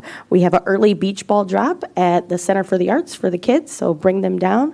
Also at the Children's Museum, there's some events going on that night, a glow party, ice skating at the ice skating rink. The first 200 kids will get in for free that night, so very exciting. And then, of course, the beach ball drop, and if you were there last year, it was more like a beach ball trickle. And so we're working with U.S. TARP this year to really nail it, so we think this year is going to be the year that goes swimmingly. And then also a wonderful fireworks display, also at midnight, 5 minutes shock and awe, so it should be a really great great night, and we hope the community comes out. It's really been a family affair, so we just want to thank everyone for being supportive and having everyone involved in that. I also wanted to remind the community and council about this Friday. We're having the Holiday in the Park celebration. So I wanted to thank Chip's Ground Cover that we have worked with for the second year in a row to facilitate the holiday lights downtown. The DDA has been supportive of that as well. The CVB kind of manages and facilitates that with Chip's Ground Cover, which is out of Holland. The DDA supports us in a financial capacity as well. And so we'll have the lighting of the tree in front of City Hall here that day. The mayor, I think he said he's going to be there too. That's what I thought. And then we'll have s'mores in the park. We'll have ice skating as well. Free pictures with Santa. So everyone bring your kids out to get your pictures with Santa. And the Historical Association will also be open to the public that night with refreshments, and you can get a tour of that really historic building that was one of the original hotels here in South Haven. So again, I just wanted to thank everyone for being supportive, and we hope we see everyone there. Appreciate it, Jen. Yeah, Thank thank you. Thanks for all that you do. Appreciate it. All right, are there any questions? Nothing? Council question or public questions? Nothing? Good event, everyone should be there. All right, we've got a motion, we've got a second to approve special event 2022-29. All those in favor say aye. Aye. Opposed, no. It's approved. Next one. All right. In the sake of the fact that we have a closed session afterward, let's merge this into one. All related topics. So, City Council will be asked to consider the following actions regarding the Kids Corner Park Improvement Project. First, to consider an amendment to the current capital improvement plan in the amount of $726,711.50 for constructing a new playground structure in Kids Corner Park. Second, to consider the approval of a low bid from Compton Leathers in the amount of $726,711.50 and authorizing staff to execute the necessary documents. And finally, to consider the approval of Resolution 2022-29, which is a resolution authorizing staff to seek MD&R Spark Grant funds in the amount of $276,000. I'd make a motion to amend the current capital improvement plan as read by the mayor. Additionally, a motion to approve the low bid for Compton and Leathers as read by the mayor, and approve the resolution 2022-29 as read by the mayor. Second. All right, motion and a second. And Bill is up here to fill us in. Are you able to do the vote on this now, or do you have to have a 2-week announcement of this is out here before you approve the bids and that kind of thing? I think you have to introduce it and 2 weeks later you're going to do it. No. No, not for amendment of not for an amendment and not for the approval of the low bid for Compton's Leathers. Very good. Bill. Thank you, Your Honor, City Council. As you can see in the staff report, this has been a long time. Actually, I took some time actually going through the old minutes, and I only started from recently, but we've been discussing actually Kids Corner ever since probably 2014, improvements to it when it started. But recently, we just opened bids for the Kids Corner September 21st. 5 bids were open. Out of the 5 bids, we selected the 3 lowest to actually do an interview process with. Now, with this bid, it's a design construct. So what we're doing is we're opening up something, and it's not like a typical street project where you have linear feet. You have conceptions. So we had to set up interviews for each one of these. So each one of them, we set up interviews and we asked standard questions, or we picked questions so we could better understand that they understood actually what they're bidding, what we're looking for. So with that, and through the interview process, we concluded actually Compton's was the one we were most looking for. What we're looking for in the community is, and from the input we received over the public input process, was the city wanted something of same size, and they wanted something that actually drew to the community, something unique to South Haven. The only one that could really provide that was Compton's Leathers. Now, Compton is the prime, and Leathers would be the ones doing the design. But unfortunately, actually, when we applied actually for our grant funding back in 2018, we applied for $550,000. Well, $550,000 fast forward to 2022 is not the same. we're looking at construction prices increases of over 30 to 35%. And if we had to, city council could say, direct me to, let's keep this within the 550, you're going to have a much smaller structure than what you see right now, much smaller. We can make it unique, but I would say it would be half the size. So that being said, there was a couple ideas I had. One of them actually was to do some, we did have budgeted in the capital improvement plan improvements to the DPW locker room. So part of that is what we're going to do is not do those improvements. Yes, those improvements are necessary, but we haven't had that locker room improvement done in this much time. I think we can do it maybe next year or the year following. The improvements were is to accommodate for, right now we don't accommodate for females. And that was something that, and we need to do that. But I believe as a community project, this one is, well, it is a big community project. So with that is that won't be done, and that would be only be a net increase of $967,711.50. Spark Grant is something that was recently introduced by the state of Michigan. It's for communities and authorities that have been hit hard by the COVID-19 virus, and it is allowing those municipalities and authorities to develop recreational projects. There is no required matching grants, or matching funds, I'm sorry. So what I'm going to be applying for here is $276,000, the full amount. I'm not applying for any kind of matching. I believe what we have, the city of South Haven has been affected actually greatly by the COVID-19 virus, and I believe this project also already being out for bid, we're shovel ready. So I believe we have a very strong application to go in front of the state of Michigan, and I do believe we could be scored very high. I'm very optimistic about that. So does any of the council have any questions? What's in front of them? When would you find out if we were awarded that grant? That would be January. Oh, So it's a quick process for that. It's actually in December instead of the end of January, I believe. Okay.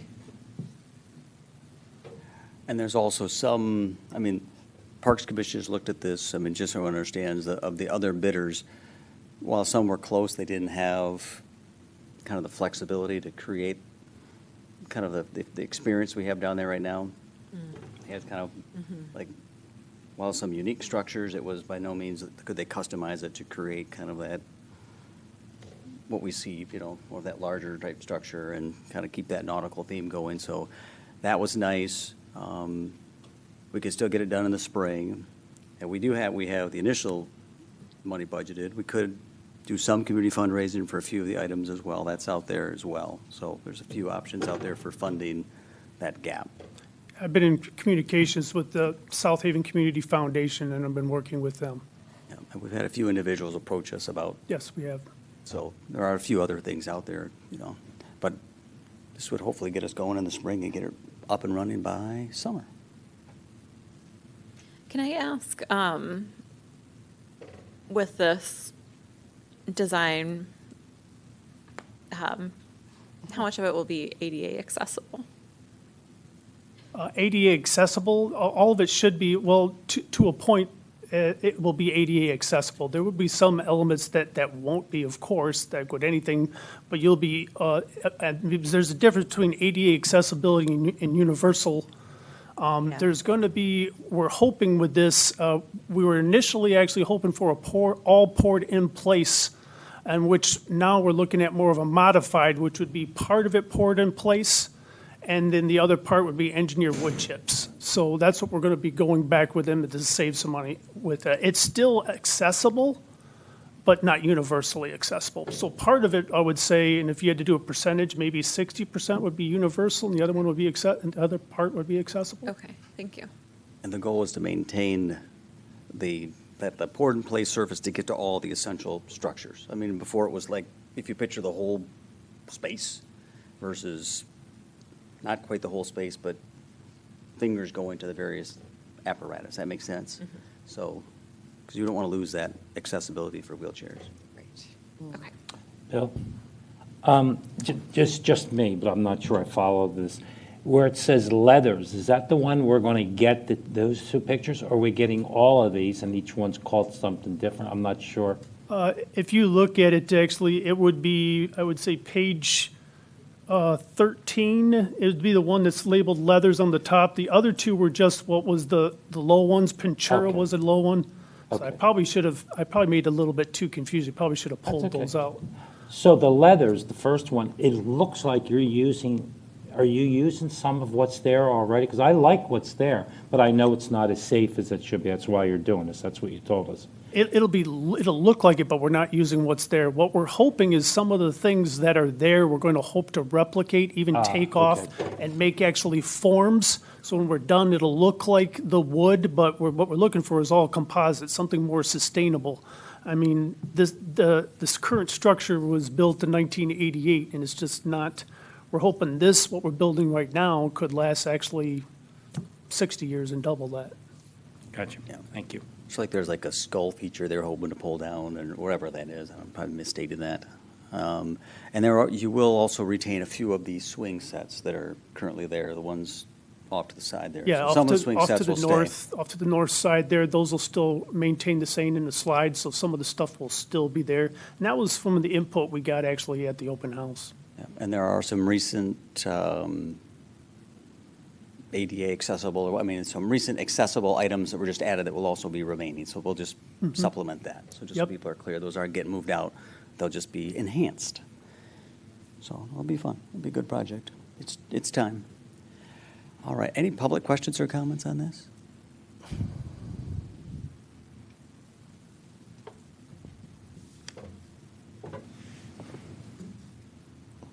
Good evening. Dave Tuttle, 116 Clinton. I have three things that I'd like to kind of address that are related to this. My background is I'm a CFO and I advise privately held companies about financial strategies here. And so I think that what I have to say might be relevant in some of this. First, I was absolutely floored with the concept that one of the projects you have to make our public works facilities available for women so we can encourage female employees in the Public Works Department is cavalierly being set aside with no commitment to at what point are we going to go ahead and do that, use that money that has been approved so that we can accommodate female employees. Is that something that you're willing to do and just not even think about and comment here, is to say, we don't care that our facilities don't accommodate women employees. We're just going to set that aside because we've got something else we want to do. I'm flabbergasted with that. And I think I need to call you out on that and say, come on, it's out there for a reason. You need to treat people equally. This is an opportunity where you're stepping forward so that you can have a diverse workforce. And you should be doing that. And to set that money aside and to say, we'd rather do this because it's sexy, is not right. Second, this project has been on the scope for a while, and it's been talked about as being a $500,000 project, roughly, with 200 and some thousand being funded by grants. You've accepted in and received the bids that are now 50% higher. Do you do that on your personal level, is to say, I really want this, and so even though it's going to cost me 50% more, I'm still going to go ahead and buy this? What are the alternatives? Can you say, wait a minute, can we spend $50,000 and make the existing still last another 10 or 20 years? Why are you willing to go ahead and say, well, everybody came in higher, so let's go ahead and spend a higher amount of money? And so I can guarantee you the next project that the city goes in, people are going to say, well, I'm going to put in a bid in this, and then we're going to say it's going to cost this, and then we're going to come back and say, well, sorry, it cost more than that. This is 50% higher. Come on, don't you need to spend more time and say, what else can we do? Where do we go with this? $725,000, should that go to housing? Should that go to the roads? the roads are in poor condition. Is this where we should be spending, as a community, $750,000? Where's the conversation around that? Finally, my third point is the economy is headed to a recession. And so we can understand that prices, in fact, have increased.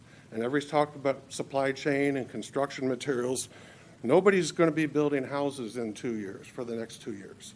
Construction materials are going to become a whole lot cheaper. Builders are going to become available. If you do it now, you're buying at the peak of the pricing cycle. If you hold off and say, this is something that we'll do as the economy tanks and we can go ahead and get our money's worth in 2, 3 years, 5 years, let's go ahead and spend that money wisely. Let's not go ahead and just do it now because it's on the table. Appreciate your time. Thank you. Thanks for your comments. And I will just say on your, at least the first comment there, that, I know Bill just threw that out as a suggestion. That's by no means has been, decided, finalized. That was just a suggestion. You put it all in one vote. So. You said it's all one package of different. Oh, we were talking about the price, why the price is up? No, the locker room. The locker room suggestion. Locker rooms in the. Oh, yes, yes. This is something recommending, but I would like to keep it, yes, but it is something that does need to be addressed in the future. But just unfortunately, I just have to be fiscally responsible with my budget. And I want to be able to get this project done because we do have limits with the grant. We have to spend this grant by 2024. If not, we're not going to get the 275, nor will we be able to afford to ever do this. This will actually just be something we just don't do. Then we're going to start talking about tearing this down and not building something. That's what we're going to have to discuss as a community, which we did actually as a Parks Commission originally when we started this conversation. That was one of the options. Do we just tear it down and wait? And the Parks Commission did recommend actually moving forward with this grant application. The grant application can only be used actually with this. It's very specific to the Kids Corner. We can't take this money and put it anywhere else. This is the only place where this grant can actually be used at, so. Go ahead, Joe.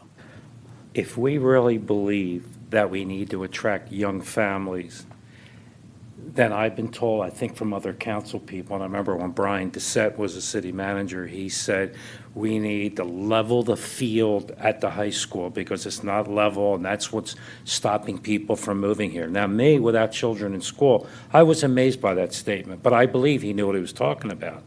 So if the mayor and the council says, hey, this kids' park will help attract young couples to move here, then I think it's money well spent. I get everything you said.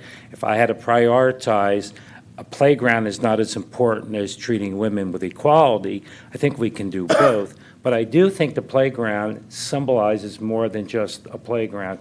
It is a step in the right direction to attract young people here and families.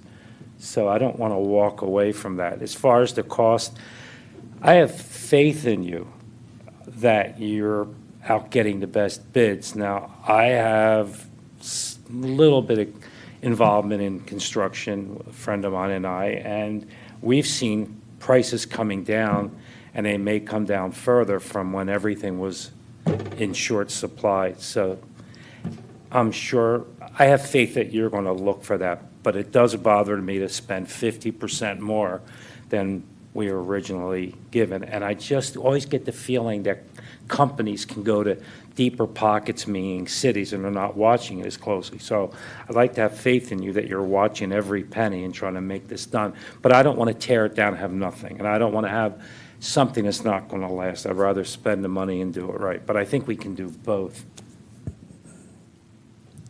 Anybody else?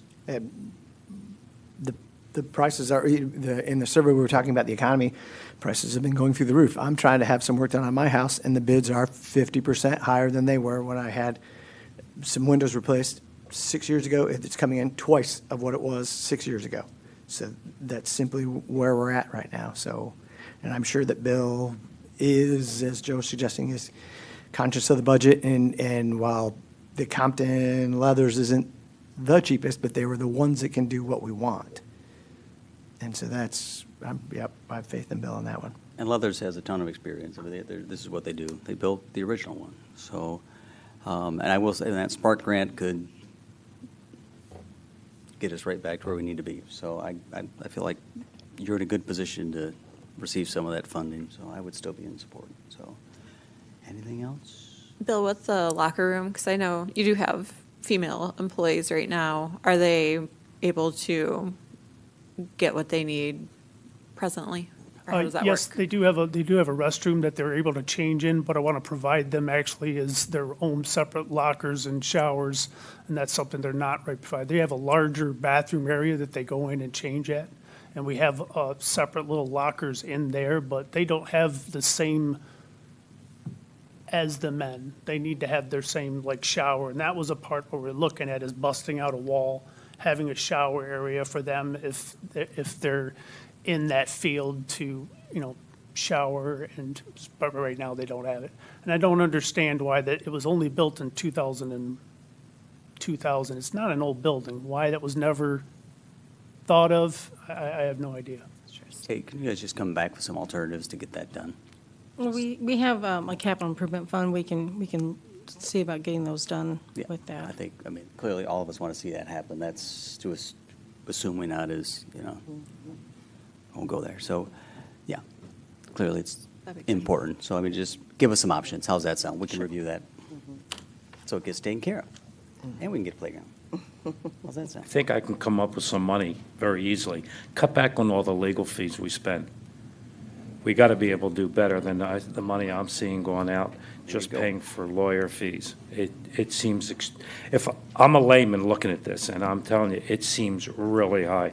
I'd rather spend the money on a playground than paying constantly for legal fees to backtrack and check what we're doing to make sure we're doing it right. Let's do it right the first time, then we don't have to pay some. And I'm not trying to preach. It just worries me. As a side note, what we spend on legal fees, I'd rather spend it on women's lockers to treat them with equality and attract young families with a playground. Thank you. It is done. All right. Anybody else? If not, we've got a motion. We've got a second. All those in favor say aye. Aye. Aye. Opposed, no. All right. Next, City Council will receive an update on the beach safety program. We can do this. I think we can make it. What do you think? Do this quick, and then you guys need a break? Okay for a minute? All right, good. Beach safety program. Well, thank you, Mayor. So we have provided an update to the beach safety recommendations that were received by this council last year. As you note, there was a series of recommendations that were made towards developing a beach safety ordinance, increasing and consolidating signage, working on a pier barrier, improvements to the beach flag system, community outreach. So in the report that I put together, as you note, we passed the beach safety ordinance last January. And since that time, we have been very vigorous in defending that ordinance as well as, enforcing it. So to date, we have issued 34 tickets for the beach safety ordinance. There are a variety of jumping from the pier, entering the water when it had been closed, as well as entering the pier after it had been closed. I would say about 7 of those were challenged with an informal hearing at circuit or district court, and 5 of those were challenged with a formal hearing at district court. Well, unfortunately, we needed those lawyers to defend that, and you're going to be happy we did because we won all of those. So I think that says a lot about the ordinance that we drafted, as well as the staff that put together the legal defense to defend those ordinances, or to defend that ordinance. So with that, we'll see some income coming in from that. It's not a revenue generator. It's never been intended to that. It really was this council really looking at beach and pier safety and wanting to take a very hard tack with that. And I think that $1,000 fine was doing so.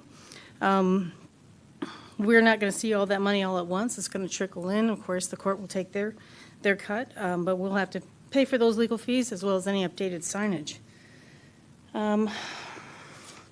Also, there's a fair number of people who did not contest their ticket, so they're also going through the collections process. So there's that. The pier barrier, we are waiting from the U.S. Corps of Engineers to install the permanent pier barrier. Right now, we have some We have signage and some temporary barriers out there. We have heard from the Corps of Engineers, and they believe that they could have a license agreement ready by the end of January of 2023. So that's about over 12 months when we submitted it. We have consolidated existing signs out there, and you can see that in the updated Marty Jordan Beach Safety Plan that's attached. We have added more signage where we have the pier closure signage, as well as consolidate what was out there. We had heard a lot of recommendations from the pier safety or the beach safety committee, just saying that there's a lot of signs out there and how best to consolidate them. We want to make sure that they're available in both English and Spanish. Also make sure that they have a lot of infographics on them. So there are riptide signs, structural pier signs out there. Shays worked the beach flag system this year. We have presently over 1,000 individuals signed up to receive the beach flag notifications via Nixle. I do want to say that on September 30th, the city staff did attend a beach safety technology demonstration in Grand Haven. Code Blue, which the city already has 2 of their towers located by the North and South Pier.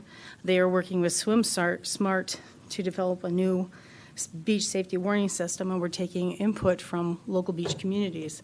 So we took a contingent up there and evaluated that prototype and gave some suggestions. So it's very amazing what they were able to come up with in just a couple months.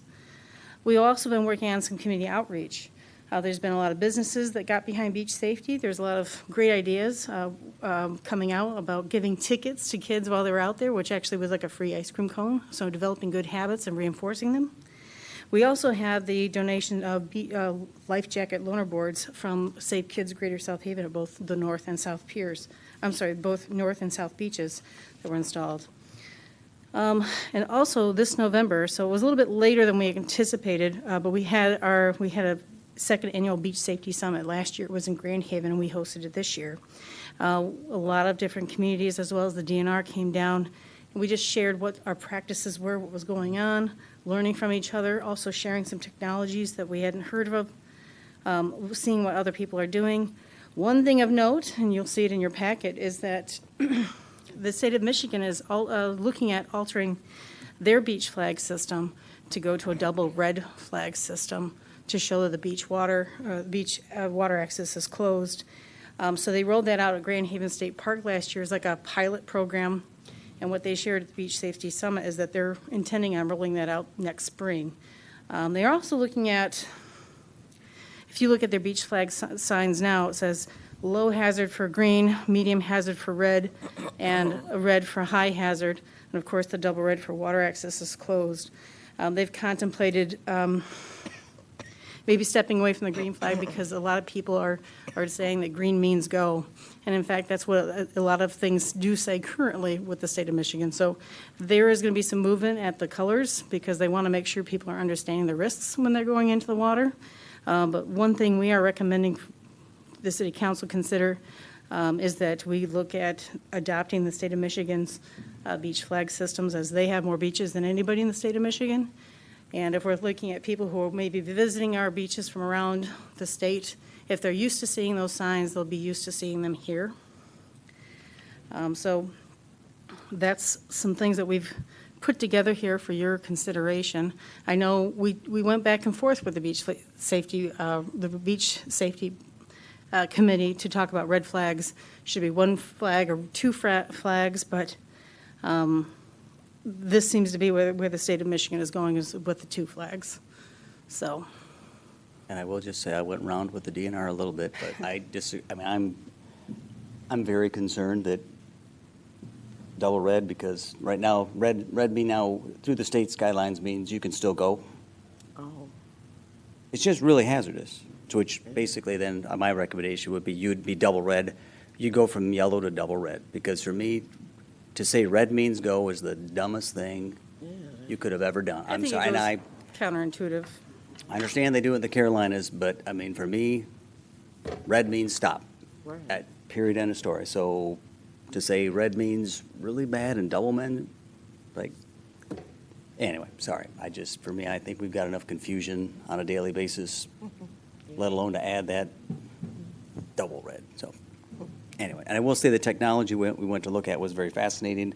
What that was for, I mean, automated flag systems, if you could visualize not having to up and down with the flags, it would be, there might be 10 or 15 of these things up and down. They literally have these massive screws that go into, they take them in, take them out. It would have audible, it has like a pull station there. You pull the thing and it would alert, the fire department which pole you're at. Just a lot of different features that would be, There was a lot of automation that was included in that. One thing they could do is they could pre-program the stations with, if the National Weather Service issued a beach hazard, that would automatically change everything to red. There was a lot of automation and increased capacity to change the flags, to change the colors more rapidly, and as well as notification systems. So they had a very large siren. They had a PA system that could be used anywhere. So it was all app-based.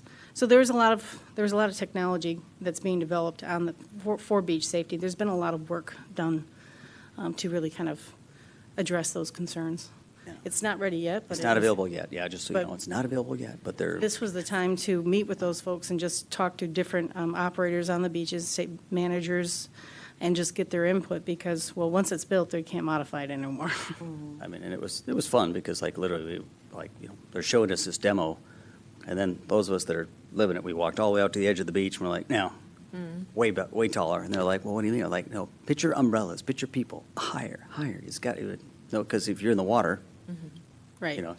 You're in the water, you've got to clear all those umbrellas and everything else to see this thing. So just things like that they were receptive and listening, which was nice. And the company they work with, Code Blue, out of Holland. So if you ever go on a college campus, you see these little, across the country. Emergency call boxes, yeah. Right. The blue light call boxes, yeah. Yep, and we have two. So if you were to go, if there was an emergency, there's two call boxes, one near the South Pier, one near the North Pier. If you were to activate that box, it calls immediately to the Van Buren County Dispatch as a 911 call. Yeah, and they're right up in Holland, headquartered up in Holland. Right. Cool. I didn't know that. Yeah, so very good. Joe? I agree with the mayor. We should go from yellow to double red, whatever, but that should be dead stop. No more in-between hazardous. I agree. You're in or you're out at that point. One resident wrote in that I thought was kind of interesting, and I think you probably know who it is. She had a lot to do with beach safety as it was coming along. And she said, and I didn't know this, and maybe I didn't understand it, but as I read it, she was saying that if someone is an adult who knows how to surf, knows how to use a surfboard, knows how to use this other equipment, they can circumvent the red flag and still go out there. Is that correct? That's correct. We do have an exemption built into the ordinance, and it's based on the land use order that came out of the DNR, because as they were holding just public comment periods on that land use order, there was significant pushback from people who do the extreme sports, that's when they go out there. And that's when they like to use not just their boogie boards. This is kite surfers, those other feet. They have wetsuits, they have swim things. They have a lot of different equipment that they would use. It's not just a person going out there with a boogie board. They have a lot of equipment that goes out there with them. So my two questions with that is, can we stop it? Should we stop it? And then secondly, has anyone ever drowned that is one of these really great surfboard riders or whatever equipment they have? Have they always been safe? Have we ever had any problems with them? I'm not familiar with one. I do know that people have been, like Shays have been called down there because maybe someone was watching the kiteboarders and lost sight of somebody, but I've not been aware of any rescue or an attempt to rescue because that person has gotten in trouble. So we really can't stop it anyhow.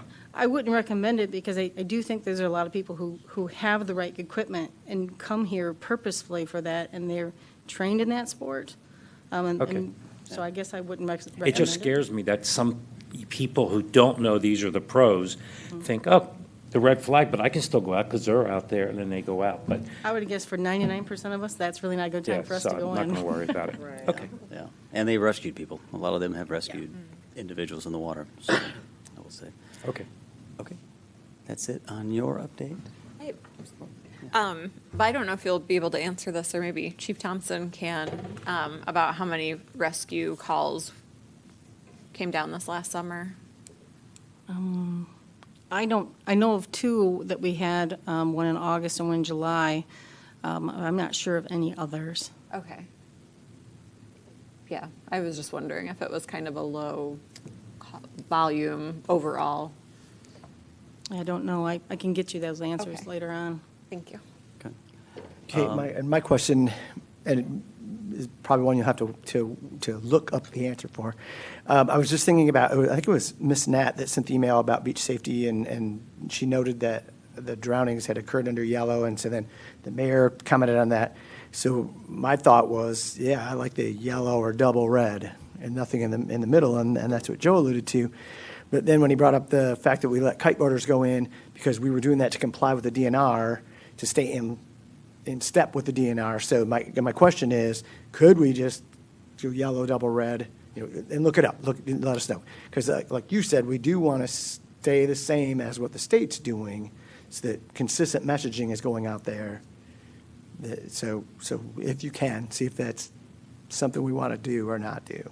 I'll run this by our attorney and find out what he thinks to make sure that we're not falling foul of that and to allow people to be out there, so I can come back with a recommendation or at least with an update on that. How about don't go in, $1,000 fine, double, don't go in, $2,000 fine. One of the other Seriously, suggestions. stay out. One of the other suggestions in the email was in this, where Letitia and I can come in, talked about teaching the kids, and we already, fifth graders are taking swim lessons. There's got to be beach safety involved, and so we can talk to Mr. Schooley and make sure that that's going on too. So, yep. Now, I know we've got the chief next. This was just an update, but I'll wait and take some public comment when we get one more item down. How's that sound? Have we got something? Got a couple. Go ahead. That's fine. Go ahead. We'll just go ahead and do it. Save us at the end. Thank you. My name is Bobby Pratt. I'm the Director of Education for the Great Lakes Surf Rescue Project.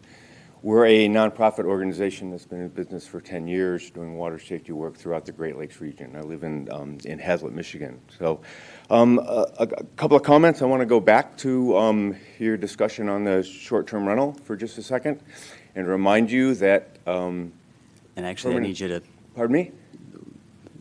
It relates to this issue. Perfect.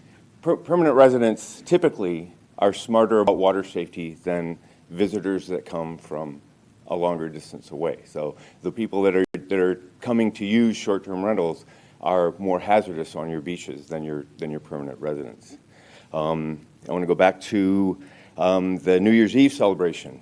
I just want to remind you that in the past 10 years, on 2 different occasions at New Year's Eve celebrations, we've had fatal drownings, one in Chicago, one in Holland.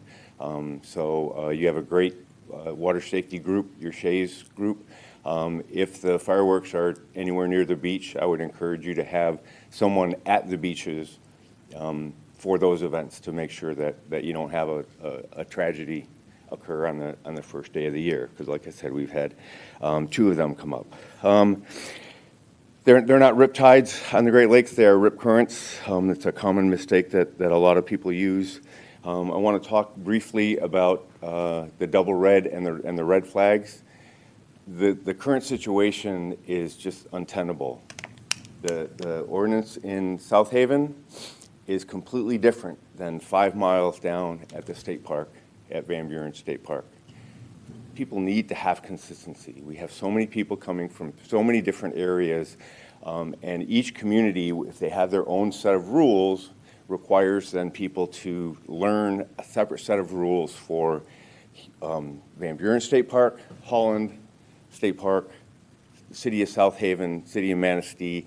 If we can bring everybody together, it makes the end user, the consumers at the beach, much, much, much safer. And consistency is, in a lot of ways, as important or even more important than the minutia of the things. You're spot on. Most of our drownings happen during yellow flag conditions. So I know that the media is all over the red and double red flags, but the fact of the matter is, backed up by research from the National Weather Service, that most of our incidents, both rescues and drownings, happen during yellow flag conditions. All 4 drownings that occurred here this year were under yellow flag conditions. A word about surfers and windsurfers and kite surfers. To our knowledge, there has not been a single surfer who has died while surfing. There have been a couple of rescues.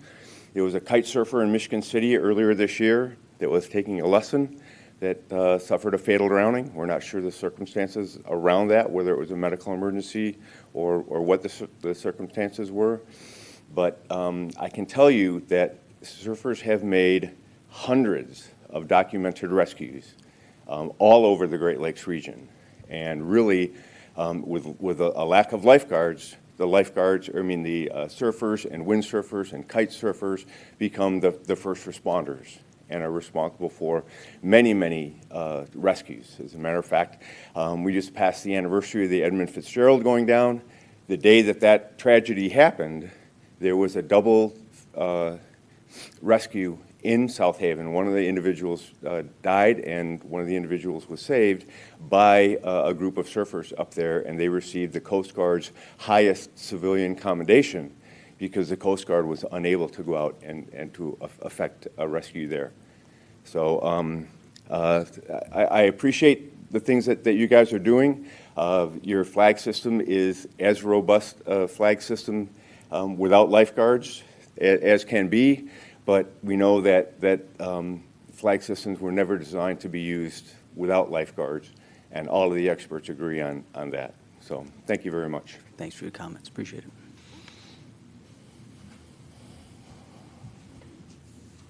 Dan Agnello, 964 Everett Parkway. My wife has suggested the green flag and the double reds. I agree with her and agree with Joe. I will also say that the city, Natalie, Chief Thompson, the police have been very responsive. I fish on the pier a lot. This time of the year, we catch a lot of whitefish and a few steelhead. And I have a friend of mine that comes all the way from Tecumseh, so that's at least 2.5, 3-hour drive.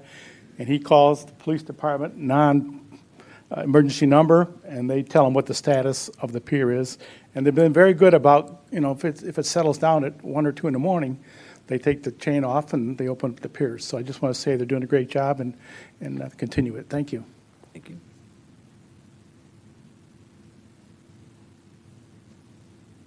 Nancy Nat, 125 Elkenberg. First of all, thank you for reading my email today.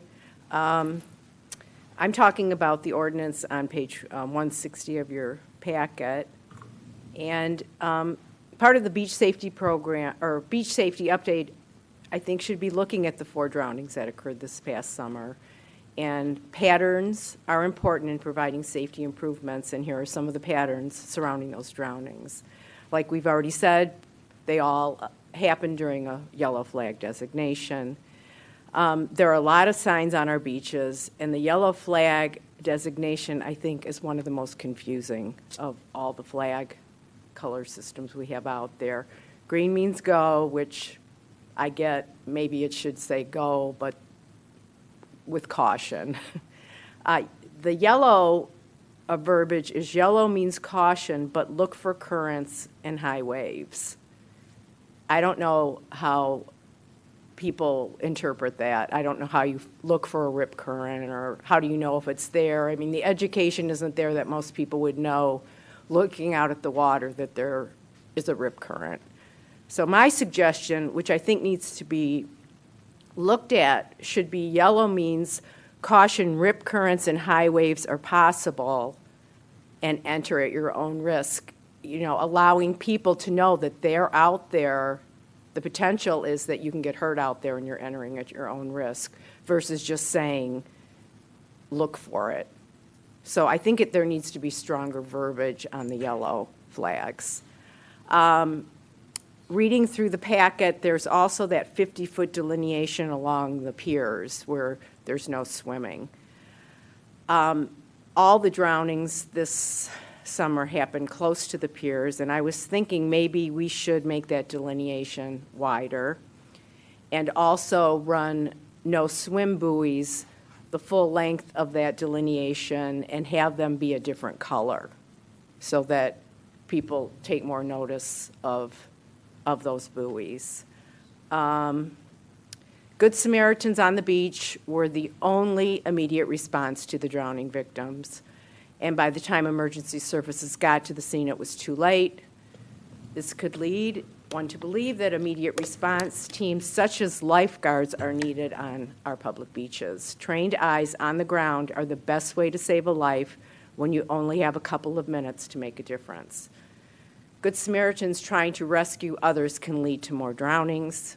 Lifeguards entering the water with proper training and equipment are the best first line of response. Under B of the ordinance, where they talk about when the beach is closed, but if you're on a board or something, you can still go in, even if it's severe weather or over 8-foot waves. I get it. I get the whole sports thing. Everybody loves to be out in the water when there's big waves. But my fear is that there's no age limit on that. So kids could be out there on their boogie boards. They're strapped. They've got a strap on their ankle. They're meeting the requirements of the ordinance, but they don't know what they're doing. You know, it's a fun day out on the beach. So maybe we need to reword that and consider putting in age requirements. If we're going to allow people in the water under those dangerous conditions, maybe there should be an age requirement along with that. And I've already talked about education. I talked about that last time, and I would like to see a curriculum in the school for that. And I think PSAs, if done well, on the city website, on Shay's websites, at events like the farmers markets, where we're getting the word out there for people that are here visiting that, hey, we have life jackets, but this is how you're supposed to wear them, and this is what a rip current looks like, and this is what the flags mean, and all this education so that when people are here, even though they may not be thinking they're going to be learning something, they can be learning. And if the PSAs are fun, instead of some boring person just sitting there going blah, blah, blah, blah, blah, make it, well done PSAs can have a big impact as well. So that's all I have to say on it, and I hope we start making just small improvements to get this working better for everyone. Thank you. Very good. Appreciate your comments. Thank you. Anybody else? David Veenstra, 1220 Monroe Boulevard. I just want to reiterate the comment about the buoys along the pier. We were there recently and saw, it was like there was one buoy that looked the same as the others that was close to the pier. And we know there's a 50-foot rule, and even we couldn't tell. It's very unclear. So, yeah, maybe a different color, maybe bright red, and full length of the pier or something would be great. That's good. Appreciate it. Thanks. All right. Anybody else? Mary Hasley, 726 North Shore Drive. I speak first on behalf of Cam Doherty, who unfortunately with family couldn't attend tonight, but is very adamant about protecting our visitors and our beachgoers, local and visitors.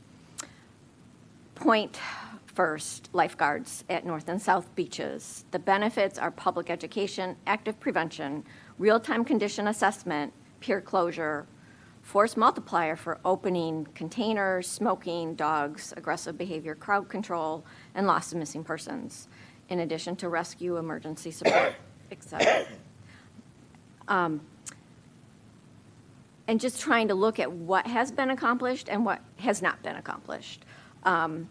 For the pier gate, that's done, but for victim protocol, you could include the Van Buren Victim Services as an intermediary between the emergency services and family, expand community outreach efforts in cooperation with Life and Safe Kids of Greater South Haven, water safety booths like at farmers market, festivals, water safety literature, lots of progress has been made, water safety mobile quiz, that's been done.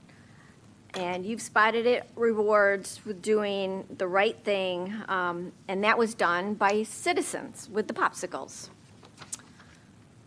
Audible notification for flag changes, a lifeguard's whistle would meet this need. There's no need to spend money on additional fancy technology. Life jacket loaner boards, that's been done with cooperation of Life and Safe Kids, and winter signage. Now for some of my comments, because I think some comments from tonight need to be emphasized. Following state levels fails to consider our specific hazards, the pier. The length of the piers causes hazards. As I already had said, the 4 people who died this year were near the piers. It's not clear. And you spoke about automation at the seminar that was hosted here in town, but automation fails to have the eyes and appreciate what's going on and instant change. I mean, the flags at the time when the 4 people drowned, I believe changed almost immediately from yellow to red. I think the effort with flags is great. I think Shays does a fantastic job. But as someone's already said, the flags were not intended to be in and of themselves. It was intended to be dovetailed with lifeguards, to have people right there. And with regard to the event that the city hosted and staff went to, I reiterate my concern with not embracing the vision statement. You accepted it, but time and time again, embracing the residents and engaging them to resolve issues. We have very active local citizens who are involved in beach safety. Were any of them invited to this? Were they? I mean, so many did so much with the popsicles and the signs and getting out and talking to people because staff didn't have time. We don't have enough enforcement officers. Were those residents invited? Were they able to look and see was there and provide their comment? Because they have on-the-feet experience of what did and didn't work.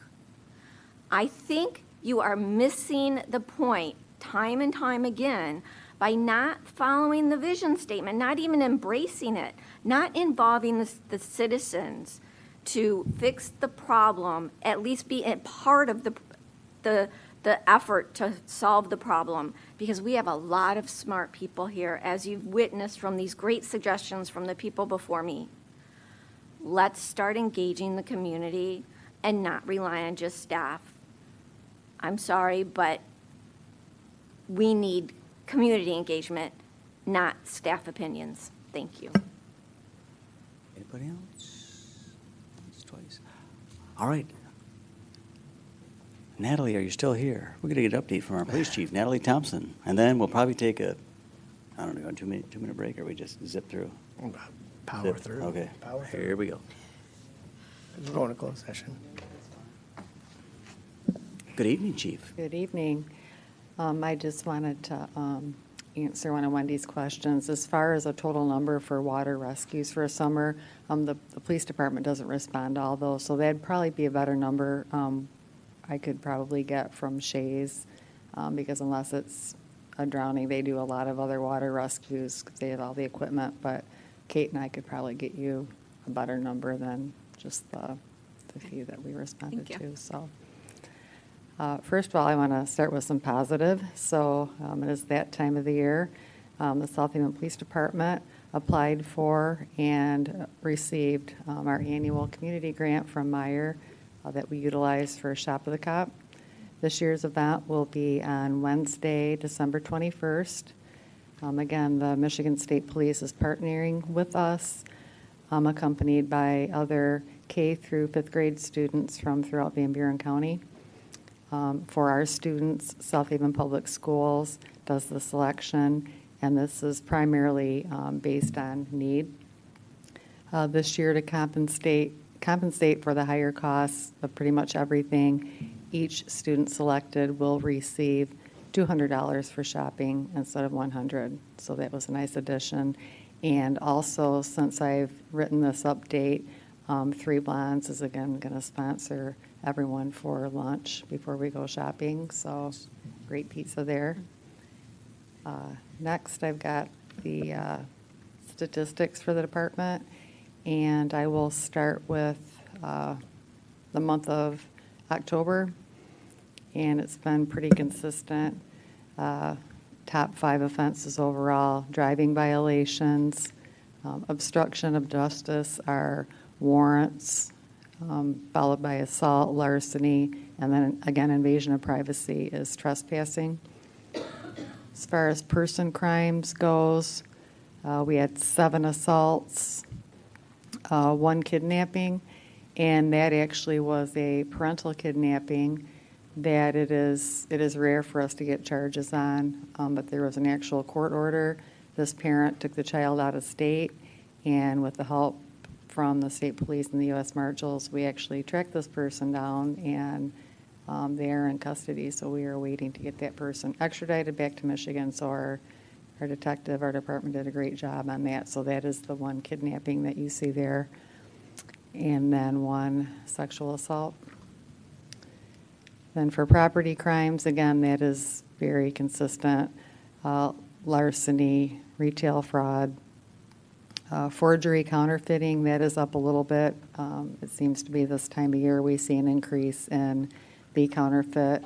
$20 bills, $100 bills. We've even seen some $5 bills. Businesses are usually good at recognizing those. Criminals have gotten very savvy in how they produce this, but get a lot of calls for those and normally forward those to the Secret Service. And what we have found through our networking with other detectives in the area, the state police, they're generally connected to groups of people who circulate these. So whenever we find some of these, we always pass on what the serial numbers are. And in a lot of the cases, they'll match counterfeit bills that other agencies and sometimes even outside of Southwest Michigan have been receiving. So it can help track larger groups that do that. So that's that forgery, counterfeiting that you see there. And then just the other embezzlement. And then we've got damage to property, and burglary is home getting broken into. And then next, we've got our breakdown for the total 7 assaults that we had for the month of October. 4 of those were domestic violence, and then 3 were non-domestic. And then next, I've got our year-to-date statistics. So this runs from January 1st through October 31st.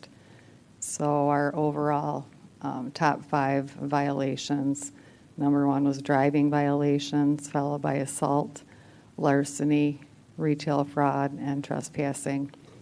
And when I was listening to the community survey, I saw that traffic is one of the big concerns from the community. So we have full staff now, and some of our younger officers are really doing a lot of enforcement. So that is going to be a goal for next year to really hit the traffic and the driving violations.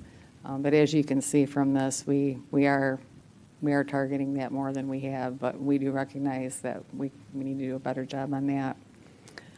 Person crimes, again, assault, homicide, manslaughter. There were 2 of those. That second one was a vehicle accident where an individual was killed. Our kidnapping, sexual assaults, and then the sex offense, non-forcible, are other offenses that don't involve a sexual assault with a contact. And our property crimes, number 1, obviously, are larceny and retail frauds. Again, with this time of year, we've seen a pretty substantial increase in our retail frauds, big box stores, even gas stations. So it is very typical for this time of year. And then, as you can see, we've got 2 more months out of the year to go.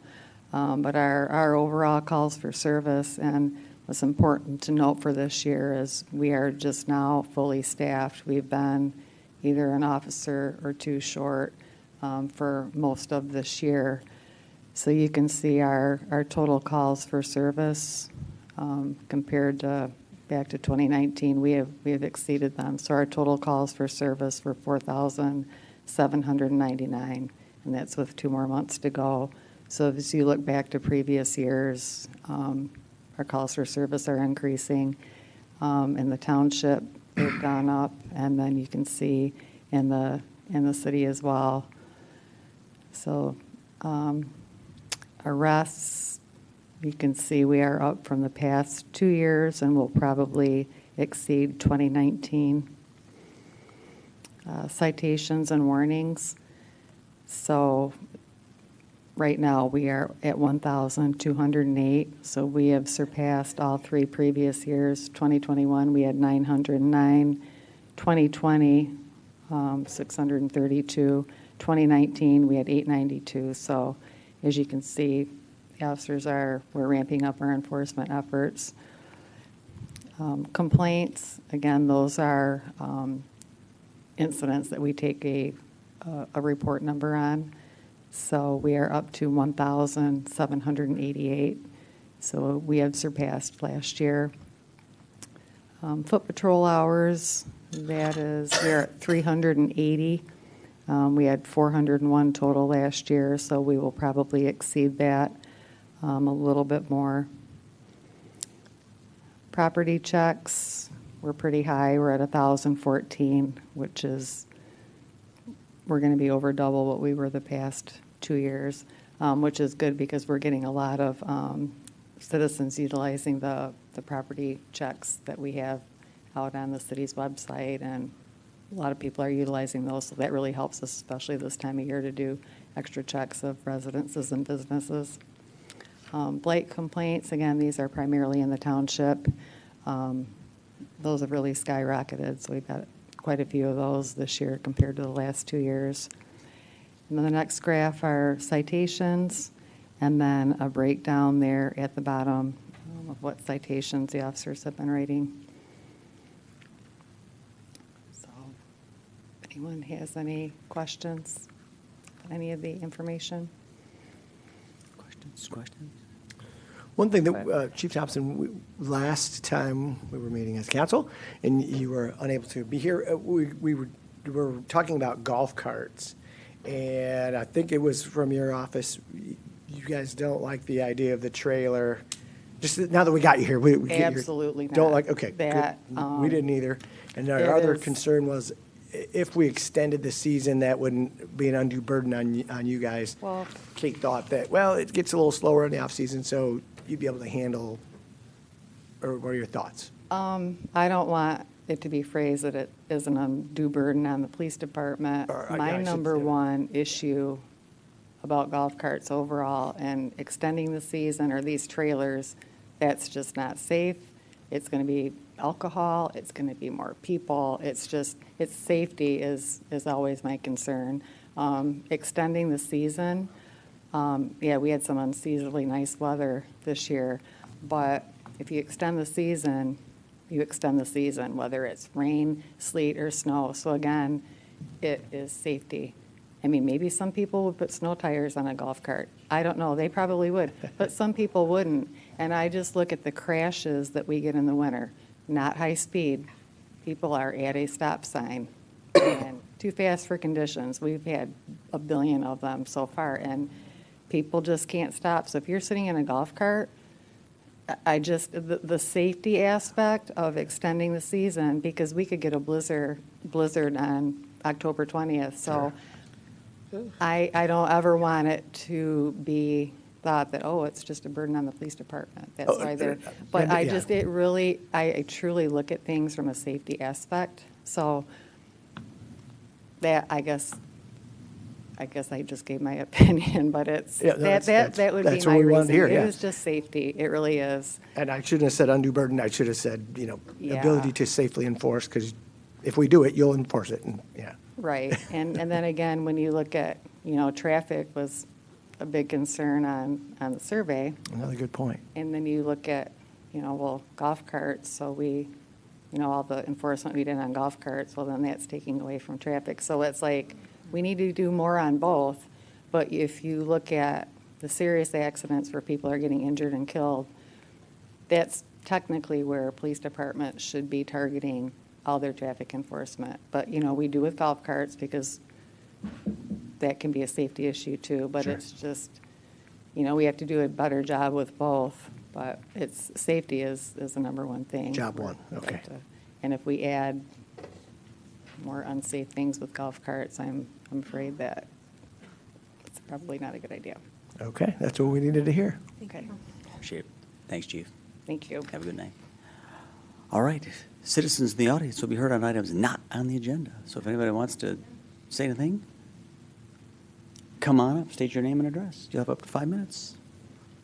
Dan Agnello, 964 Everett Parkway. First of all, I'd like to say to Wendy, thank you for responding to my email, and for Joe for giving me a phone call. So it gets very frustrating sometimes when you get up here, you write emails, you talk to people, you don't hear anything. So thank you very much.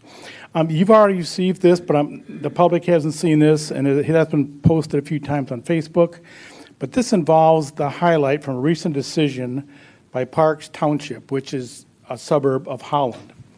And this is unbelievable. The trustees voted 6-0 on Thursday, November 10th, to lift and going to a moratorium on enforcement and require all short-term rentals operating in residential zones to cease operations.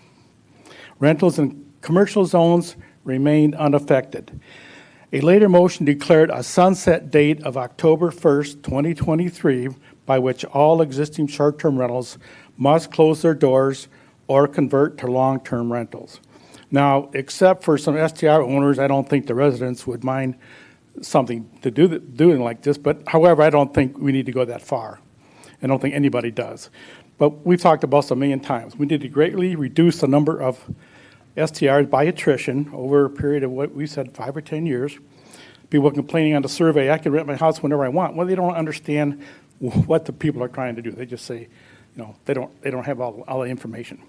And enforcing the STR zoning ordinances. I've been preaching on this a million times. My neighbor had a personal STR, and they've rented 8 times, and people just pulled in tonight, and it could be either 9th or it could be the city, because there's another rental on Wednesday, which could be the family that owns it, okay? That's why personal STR is so difficult, because you don't know the number. Also, we are already into 2023 permitting time, which closes for non-exempt people on 1/31 of 23 for STRs. We still have done nothing, okay? Just a study after study after study, and now we're waiting for a financial impact study, which probably won't be done until at least the end of January. So we're going to go through another cycle. We've already had the previous study, and a few years ago by the same consultant doing the financial aspect, and nothing has changed. STR Actions is supposed to be a city goal this fiscal year, which I believe ends the 1st of June or 1st of July. I'm not sure exactly where the physical ends, but it's someplace in there. We will have gone through 2 summers without any STR ordinance change action. I've said this before. Please take action and stop kicking the can down the road. We need action before STRs affect our town even more. And I think that's it. Thank you. Thank you.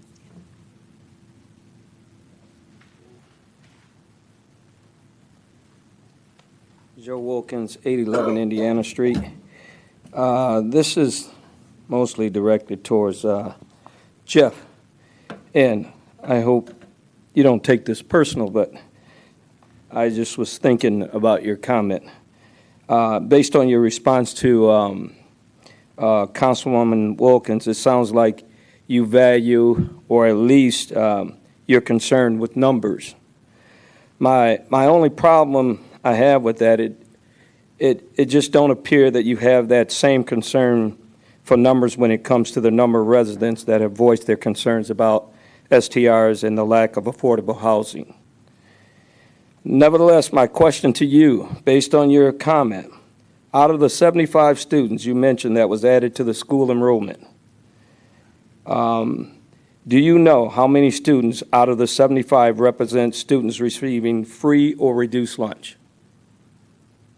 And I'll tell you why that number is important. I don't take up your time. Yeah. Okay. That number is important. That number is important because it will help identify and enlarge where those families were able to find housing in South Haven. My My guess, it would be in low-income housing complexes, which would indeed support Councilwoman Wilkins' statement. Unless a kid comes from a family with a really low-income status, finding an affordable place to live in South Haven is very hard, in large part because of STRs. So I want you to keep in mind that number is important. Where are they able to find housing? And that is the reason why I think you have that increase, if that number is true, because they were able to find housing in low-income complexes. It's not because families are coming into our communities. We are not having an increase in families because our overall populations are shrinking. So I just wanted to get some clarity or put something behind that statement you made. My last question, do you know if the 75 students added was a one-time snapshot at the beginning of the school year?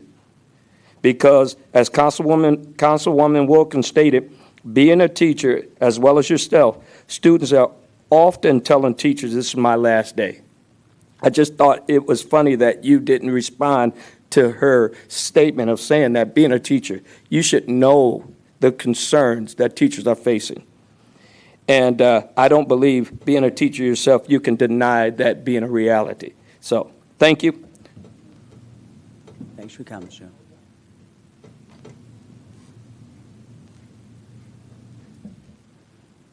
Elaine Herbert, 404 North Shore Drive.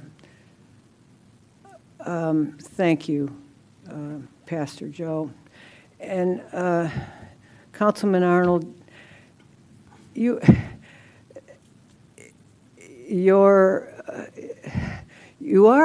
not listening at all to a lot of things. Your response to Chief Thompson about golf carts was revelatory as well. You're asking her about golf carts when your survey from your residents, one of the top issues was golf carts in our neighborhoods. And you're asking her how she feels about golf carts. Hello, we just had a big presentation about that. And you know, I was watching it at home with my husband, and I'm like, it's too late for me to go in there. I don't want to go in there, but I had to come in here to say thank you to Councilman Reeser for his comments, and to Councilwoman Anuki, and to Councilwoman Wilkins for her wonderful comments, and to say what an absolute disgrace you two are sitting there for not acknowledging this survey, even acknowledging it on the night when it's on the agenda, the main thing on the agenda. You can't even say this scathing, horrific survey of our residents about our economy and our neighborhoods and our safety. How horrifying it is when you two have been sitting there for 10, 12, 15 years running the joint. Aren't we a little humbled and embarrassed, and might we have something to say about it? About yourself, and about maybe that you might acknowledge your responsibility for it, and maybe you might want to say Planning Commission might want to have some reform about this, or maybe ZBA might want to interpret a little bit of the ordinance, or maybe staff might wants to do a little something about enforcement of some of this, or just some commitment to reform for the residents who have spoken. Just something other than sit there like, excuse me, just something. It's shameless.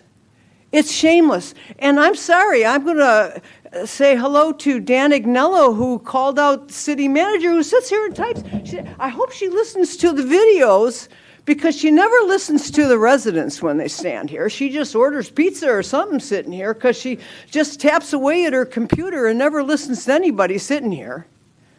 So you hear it, you heard it, you hear it, you heard it, you never say anything, you don't even acknowledge it on the night when you hear it. Shame on you, you're shameless. We're going to replace you, we're going to replace you. You're singing the same sing-song crap he sings every day. You're shameless, and that's what I came in to tell you both tonight.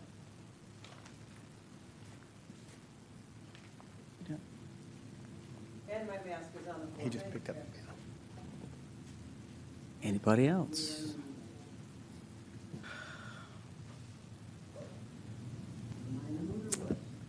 Mary Hasley, 726 North Shore Drive. Fiscal responsibility. I was going to mention this at last meeting, but because we couldn't speak on agenda items, I had to use my comments for those during the non-agenda item. Tonight, I raise a concern with regard to the money the city has paid to a financial consultant, Rosemary. In the consent agenda packet from last time, there was a $6,612.50 for her contract fees, amounting to 57.5 hours, and a cumulative expense reimbursement of over $3,000. According to her contract, she lives in Grand Haven, which is just under 53 miles from the City Hall. She is reimbursed for meals, miles, and hotels, I believe, if I understood everything. It makes no sense why she needs to stay at a hotel or a bed and breakfast. I'm certainly perplexed with hotel expenses that were associated with her name for $130 on the October 17th consent agenda for Glen Meadows B&B. And there's a charge for a hotel from the same location from the previous agenda, but no name. So out of transparency, I would ask that the consultant whose the residents are paying their hotel fee be identified so that we know who's staying where on our dime. And out of respect for our local establishments, I suggest that the consultants stay locally. And that in the future. Also, that would save on mileage that we would have to reimburse. If I correctly captured all the invoices for the payments over the last couple of years, fiscal years, Rosemary's been paid since June for this fiscal year, $21,500, and expenses exceeding $4,500. For fiscal year 21-22, there was $45K for consultant fees and just $2,195 and change for expenses. So we're only halfway through this consultant fiscal year, and the full expenses for the full fiscal year of 21-22 were just half of what they are now. So in 21-22, the full expenses were $2,195. This year, they're $4,522. Just seems odd that she would have so much expense. Her fees seem to be consistent. So during this time, there's also several hotel bills totaling $1,168, don't have names. So again, I would ask that in the future consent agendas, we know which consultants we're paying hotel bills for. The reason I bring this up is she has a one-year contract, and it was renewed last December, so it should be renewed this coming December if it's going to be renewed. And so, and that packet from last year shows she's been a consultant since 2018. So we've needed her services. I hope that there's a more thorough review for the need of the services with the current staff, and that maybe it shouldn't be part of the consent agenda, but actually discussed about the need and the expenses. Last but not least, I am reiterating I'm a broken record because I support residents being able to attend meetings at which their voices should be heard. Unfortunately for December, one of the busiest months with people traveling and everything, the city council meeting on the 19th is directly conflicting with the ZBA meeting, which we know will happen because the ZBA meeting for next Monday isn't occurring because there was an error in the notice, and so that item will definitely be in December. So the ZBA meeting and the city council meeting will be directly conflicting on the same day at the same time. The ZBA meeting had to be moved because City Hall was closed. That makes sense. But the city staff failed to think outside the box and suggest a day other than a Monday such that maybe it wouldn't conflict with city council. I'm very disappointed that the ZBA, which hears variances and things like that, which citizens are very concerned with, is directly conflicting at a city council meeting, and I have no doubt there will be votes at both, and we should be able to be at both and comment on both and make our elected officials and the appointed officials aware of our concerns for transparency and embracement of the vision statement. Thank you. Anybody else?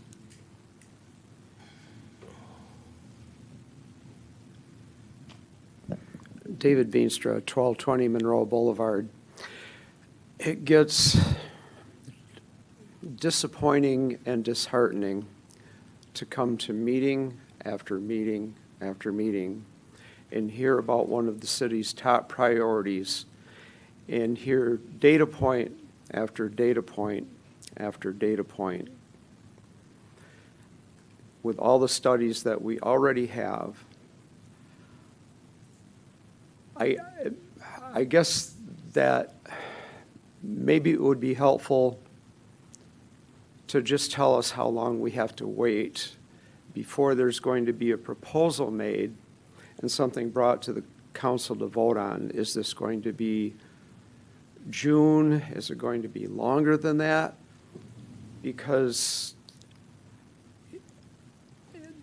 you hear the frustration of the residents meeting after meeting after meeting, and even of at least 3 members of this council who appear to be very frustrated.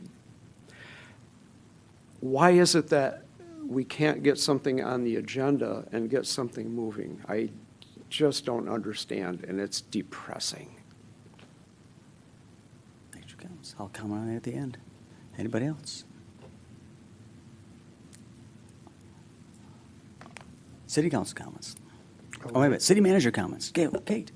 I did want to let everyone know, I know that we are continuing with leaf pickup when the ice goes away. I know that there was some misconfusion with some staff, or rather miscommunication with staff. Instead of hitting all the streets at least once before circling back, they were actually staying in an area until everything was picked up, and that wasn't the goal with our grid pattern.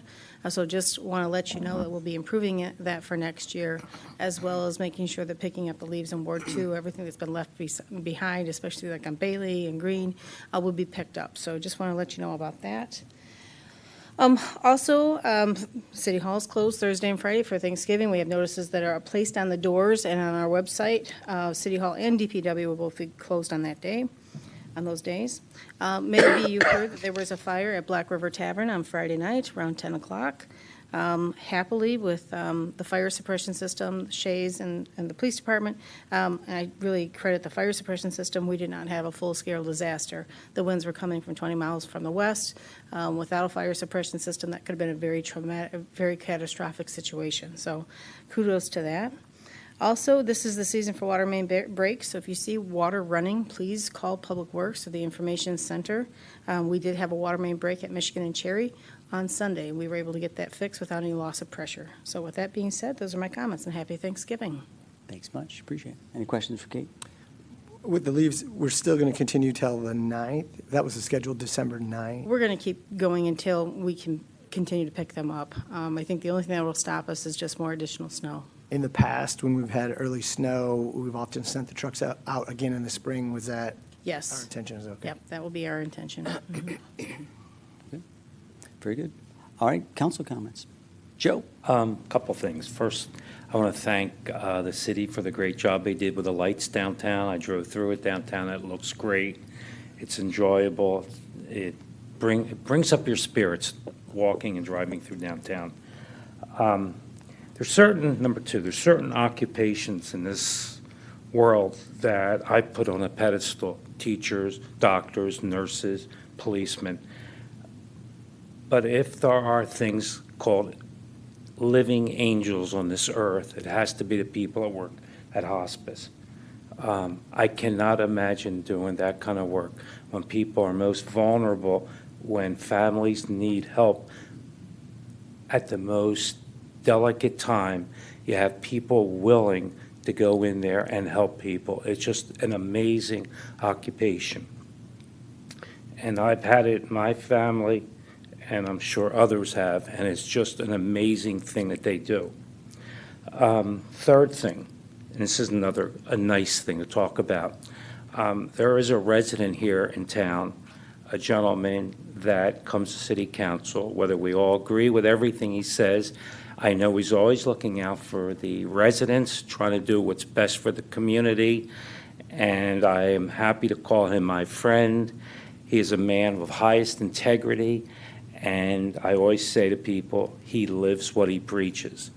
That's Joe Wilkins, and I was fortunate enough a week ago to go to Memphis, Tennessee, and watch him go from a pastor to a bishop.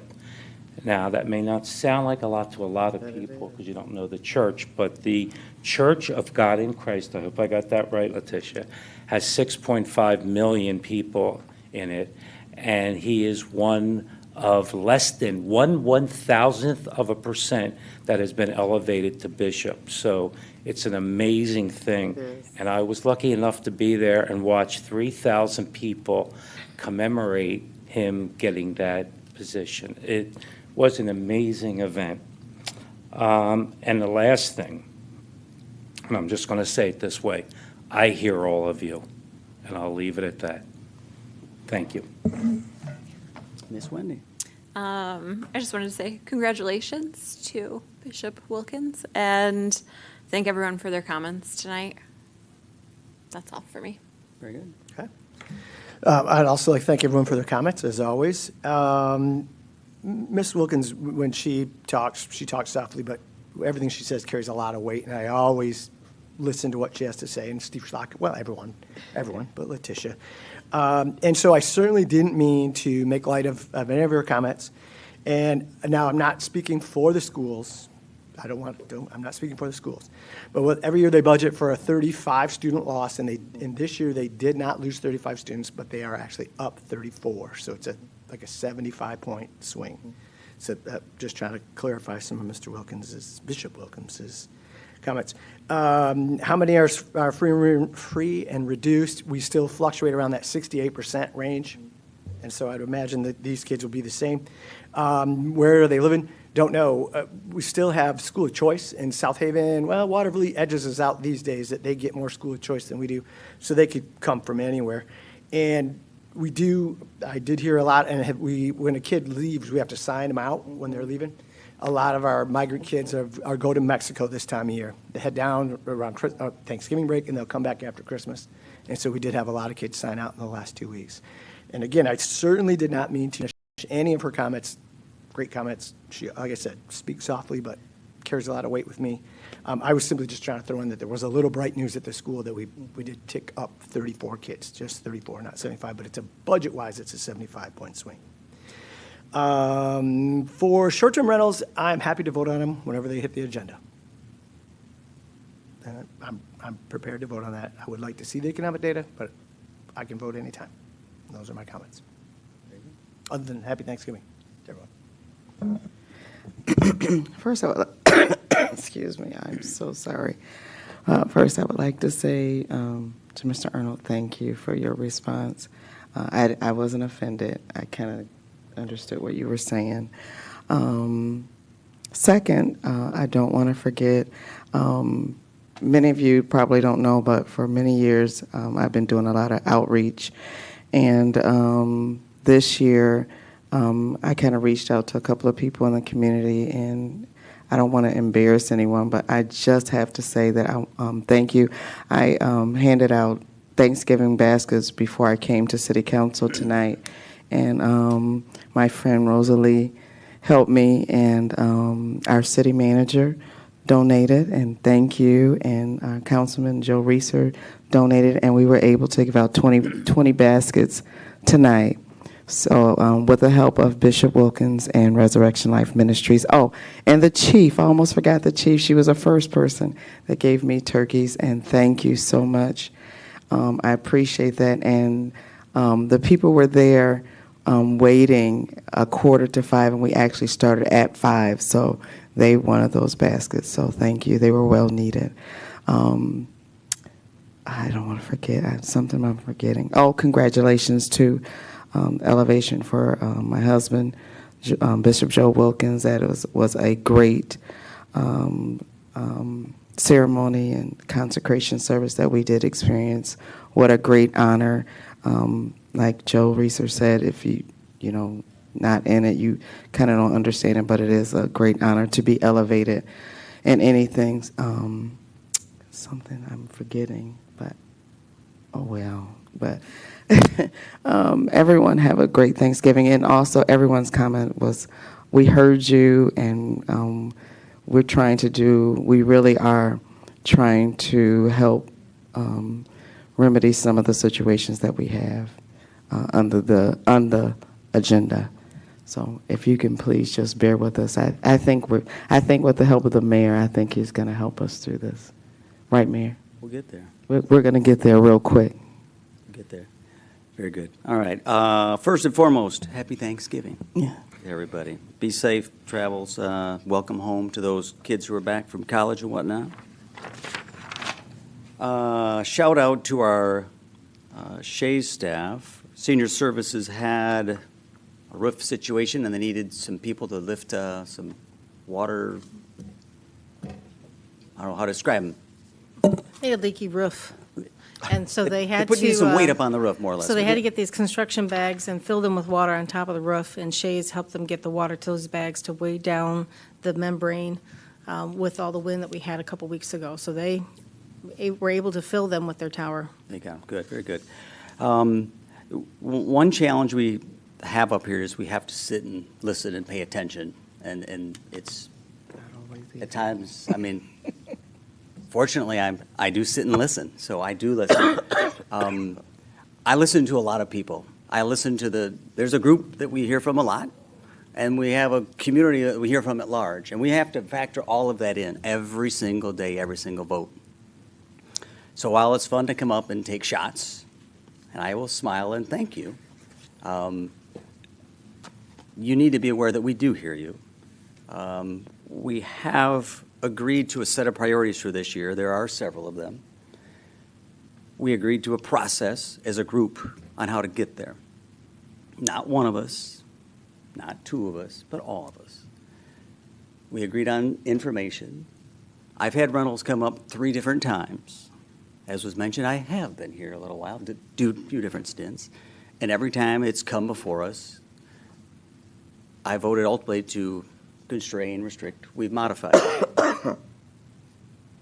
Is it going to solve the housing problem? They're related, but they're also going to take us, 2 very different paths. And we're committed to housing as one of our priorities. So, of course we hear you. Of course we will continue to push on every single priority, not just one, all of them. So I would just, again, remind people we agreed to a couple different data metrics this year.